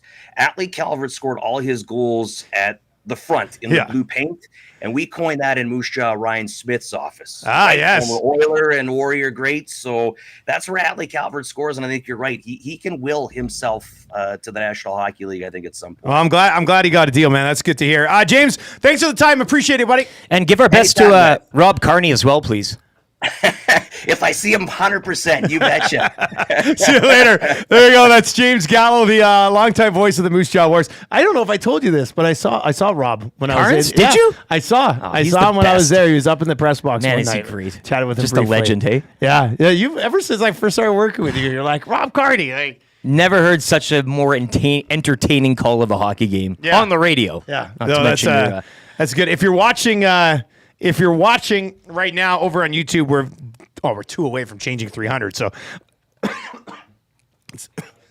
let's hammer the thumbs up and sub to the channel if you haven't already. We're very close to 9,400 subs over there as well. Nasty chat got going there when we were chatting with Gallo. I like this one from McDoust. I love guys who've never watched Savoie play, contradicting the Moose Jaw play-by-play guy who's paid to watch him. Well, hey, teach their That's own. why right? I wanted to have Gallo on. Like, junior hockey play-by-play guys are an untapped resource in this country for talking about all these guys that everybody else is an expert on. It just is. I mean, these guys are watching these kids, calling their games 72 times a bloody year. Of course he knows more about it than guy who's read a report at Elite Prospects. Like, come on. It's nice to have Gallo on, though, just after that McLeod conversation as well, and why he's not here anymore. I mean, that both of those conversations just kind of matched really well together. It fused There is together. an intersection It fused there. together nicely, didn't it? Oh, boy. I think it did. 780-218-9999. 780-218-9999. This one's good. Lieutenant Eric, I love the Padres hat from a listener down in San Diego. That's amazing. Do we have San Diego on the map yet? I guess we're putting it on. I'll put it on wearing the hat. By the way, our Cool Bet hotline of the day today was the Pirates. And did you guys see what hat Geroy was wearing? Zulu pointed out. Oh, there it is. I hadn't taken it out of the box yet. Okay, yeah, don't bring it on camera. Man, that is legit. It's got a fan. Holy smokes. Like we said, tomorrow morning on the Nielson Show, the debut of Smash Mash the Pelican. That looks better than I thought it looked like. Yeah. Woo! That's exciting. Put some pro teams to shame here. That's going to look real good. Oh, that makes me very excited. I was worried it would come out and it would just look like Well, it's what you paid. Like a I mean, cloth hat. Yeah. You're like, oh, what's this? More that nightmare. looks like the Birdie Boo's Yeah. Pelican. That's It's not a nightmare either. It's not a... Man, that's some of those costumes get a little... That's good. Big Uke is in. It says, morning, boys. Only one more sleep. I think we need to establish a hashtag for the event tomorrow so that we can all follow along with the shenanigans throughout the day. Hashtag EST Classic, eh? Yeah, that would be it. I mean, that's the that's one. Easy. That's we don't even what need it's to come up called. with it. Hashtag EST Classic, all caps. Sure. All caps. Or is that too? Is it too It bold? doesn't matter if it's... I still can do like both. it. It'll I still like it. All caps. Hashtag EST Classic. So if you're coming to the golf tournament tomorrow, getting pictures with people, having a good time, diving into some 6 o'clocker loggers, hashtag EST Classic, all caps. If you find Smash Smash somewhere, they'll say what's up. That'd be good. Give me a little tug on the tail. Should I hide an old morning mandate T-shirt somewhere on the course? As per tradition. I think the original one's still hiding. Go ahead, look for it. We'll see if we're able to get that. All right, 780-218-9999. Leah's in and says, guys, can I get a conch for my beautiful love, Sarah? We reconnected, and I'm pitching a shutout for her. Pitching a shutout for her, maybe? Anyway, give him that one. There you go. It is 8:46. Anyway, he says she right? loves sports now, so they've reconnected. Oh, this sounds very romantic. Is this the Oilers playoff couple that was a throuple? Oh, maybe. Is this? Whoa! Is this it? No, there's no way that guy was going back to that girl. There's just, I mean, that was round one. Was no chance. That was a while ago. Yeah, that was round one. That was round one. Mini moons. 780-218-9999. Hampton Steve is in and says, the Raptors just put out a video titled Chop Wood and Carry Water. Is Dallas Aikens coaching the Raptors now? Ugh. My goodness. Wouldn't that be something?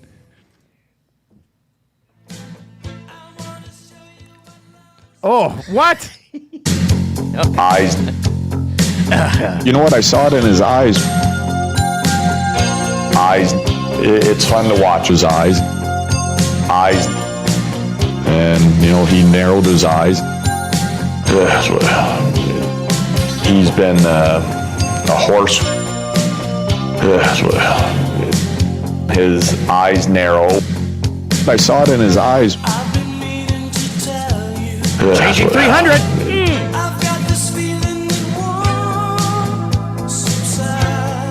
He loves his eyes.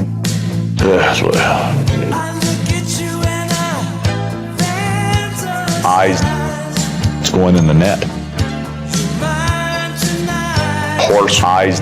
People were highly critical of his eyes.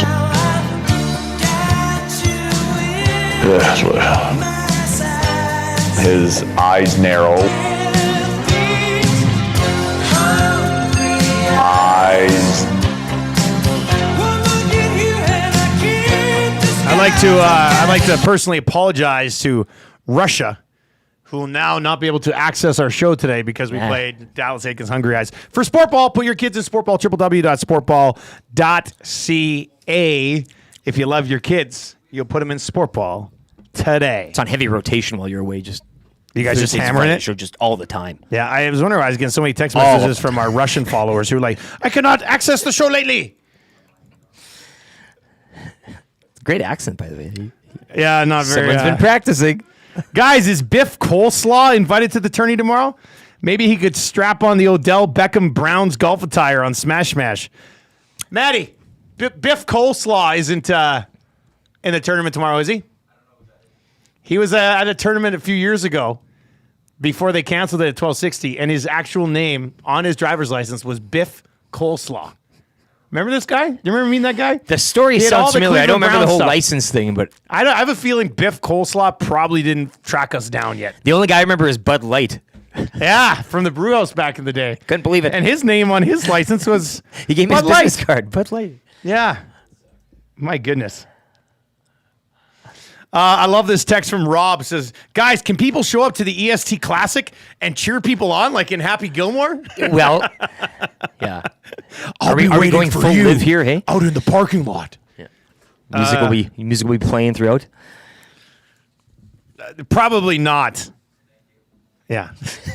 Maddie was waiting for my answer. I was just like, yes, as many people can come as possible. Just show up. Matt will take care of Probably not. It's going to be jam-packed anyway. Absolutely. Sold out tourney. It's going to be a lot of fun. We had that one spot last week, and it went like that, remember? Yeah, it went quick. But yeah, it's going to be a good time. We're going to be live there tomorrow from 6 until 8, and then a shotgun start at 8. And then, that's it. And then the heat is on. We're probably working Wednesday, but we'll see how everything goes.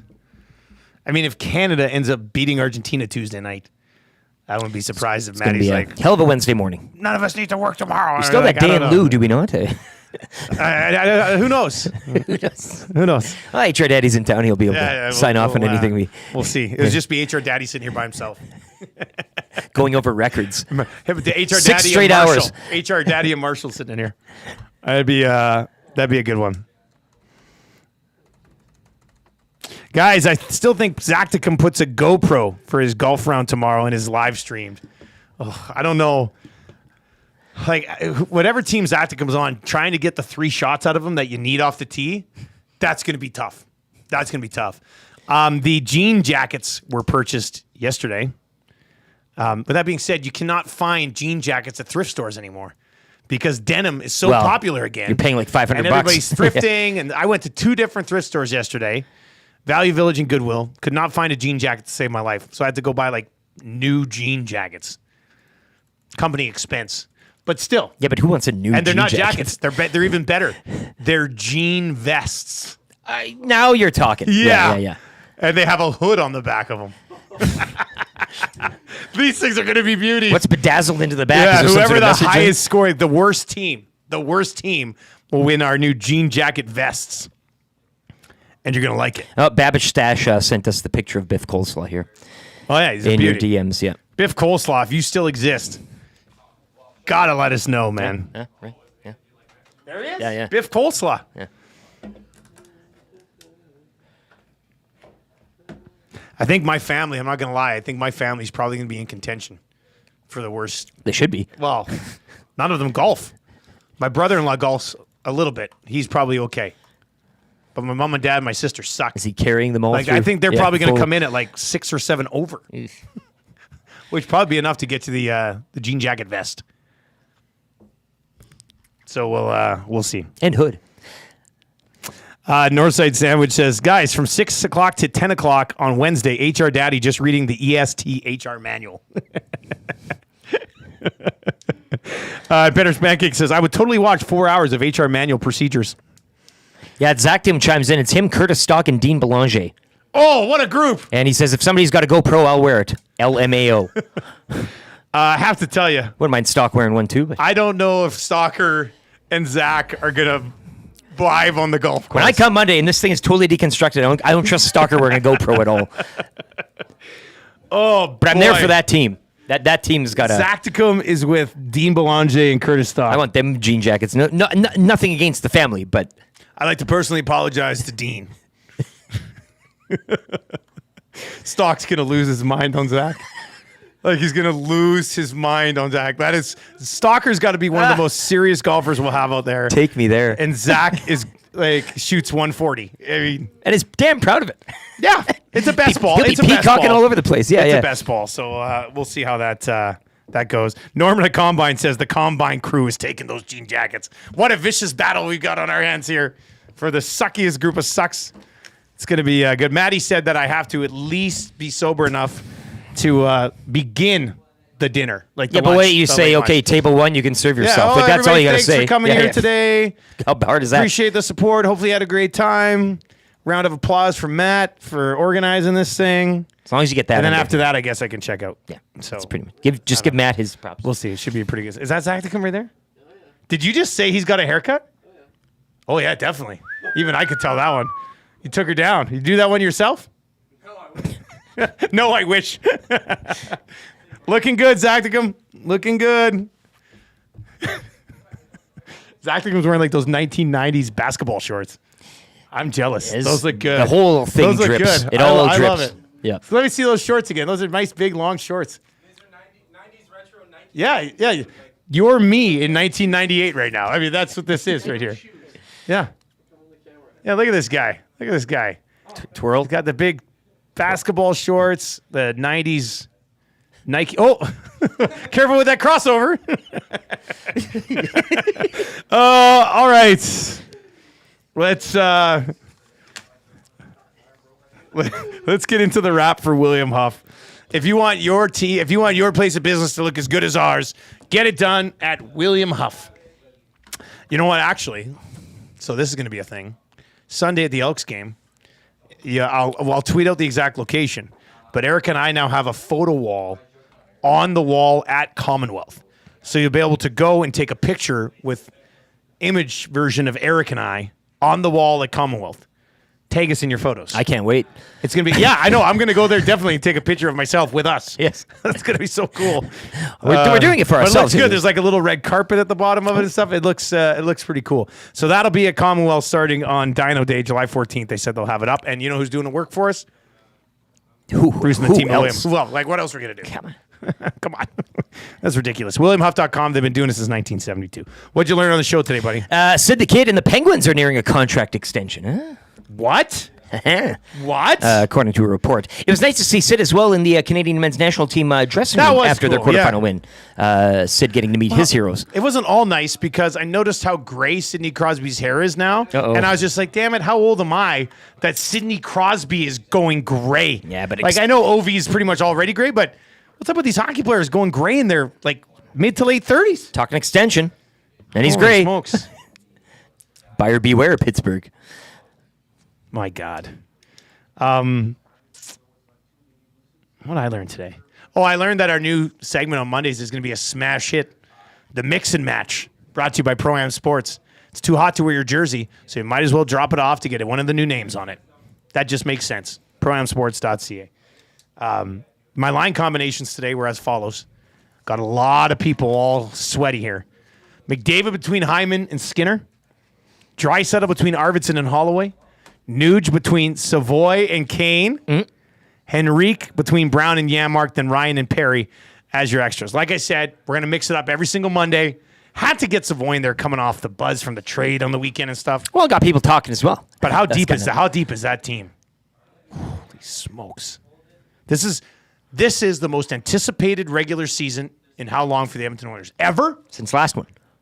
Since 1983 when they lost to the Islanders. The most anticipated season ever. And we're going to give you those mix and match lineups every single Monday right here on EST. Tell your friends. All right, so let's see here. Man, we had a lot of good text messages today. Well, let's go sound of the day. Then we'll get to your text of the day. What do we do for sound of the day today, boys? I mean, you could just rap the Sorry Miss Jackson. Yeah, I did lay it out pretty good, didn't I? Read the rest of the lyrics, the verse component. We kind of said, though, I think we're meeting in the middle, though. We do have songs that are a little shorter in length. It'd be a little bit cheaper for them to just put together it'll still be kind of expensive. Like the but not Maroon as song expensive. was... That was only like 29 seconds. Yeah. But, so I'm sorry, Jeff Jackson. Ooh, you are for real. There's no need to hire another guy. He can't top you no matter how hard he tries. Yeah. I'm sorry, Jeff Jackson. Ooh, I am for real. And then we can do lay the it out, ooze. and then we can like the rest of it doesn't even rhyme. Even the ooze, we can do that in-house. You can take care of that. There's a lot of I mean, maybe we just record what I just did. And we just play. We got a winner. That could be something. All right, so that's your sound of the day right there. Text of the day today.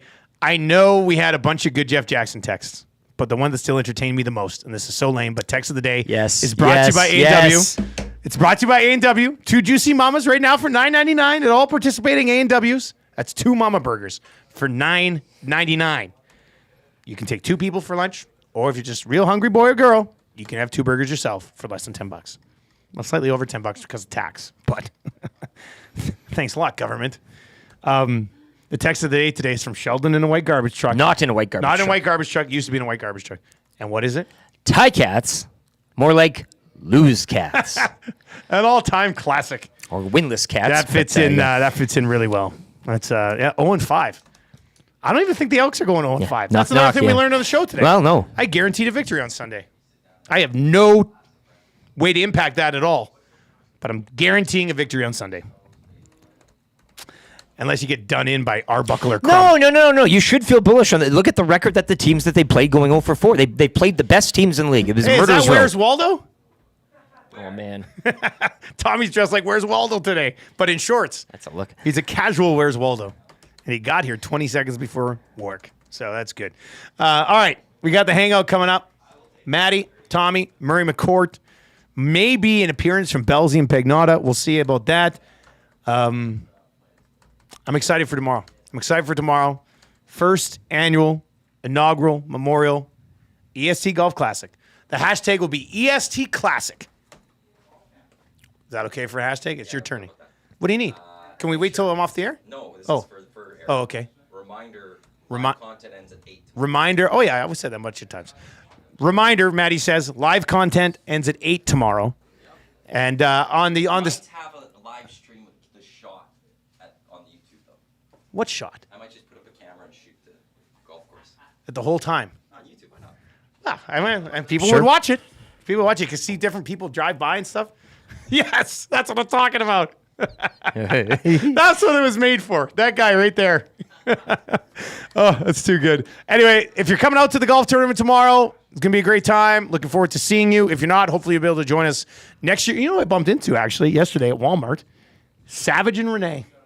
Oh, get out of here. I was like, Savage. I was like, are you coming to the tourney? He goes, no, we're going on a trip to Phoenix. Yeah. He said, but I'll be there next year. I'll believe that when I see it. But it's going to be a good time. I'll be back with Lock Shop today, Oil Stream today as well. And then tomorrow we're live from 6 to 8. And Maddie will have a bunch of replays set up on the online feed for the rest of the day as the entire staff and a bunch of our AM Nasties are out at the ranch for the first ever EST Golf Classic. Should be a lot of fun. Turn on autoplay if you're watching on YouTube. Turn on autoplay. I'll take you right on over to the Hangout. If you're listening on TuneIn or iHeart, Small Dose of Whale and the Wolf, our EST house band, and then straight into the Hangout. I'll be back with Huss and the Lock Shop at 11. That should be a fun show today. Lots to discuss with Huss. And then the Oil Stream. I'm going to run the mix and match lineup here by Tommy today on the Oil Stream. It should be a lot of fun. So we'll get to that at high noon today right here on EST. For YouTube Trev and Lieutenant Eric, I am Dustin Nielson. Thank you very much for watching today. Nielsen Show brought to you by Southfort Chevrolet. Go check them out. SouthfortChev.com is their website. Talk to you at 11 o'clock here. Take it easy.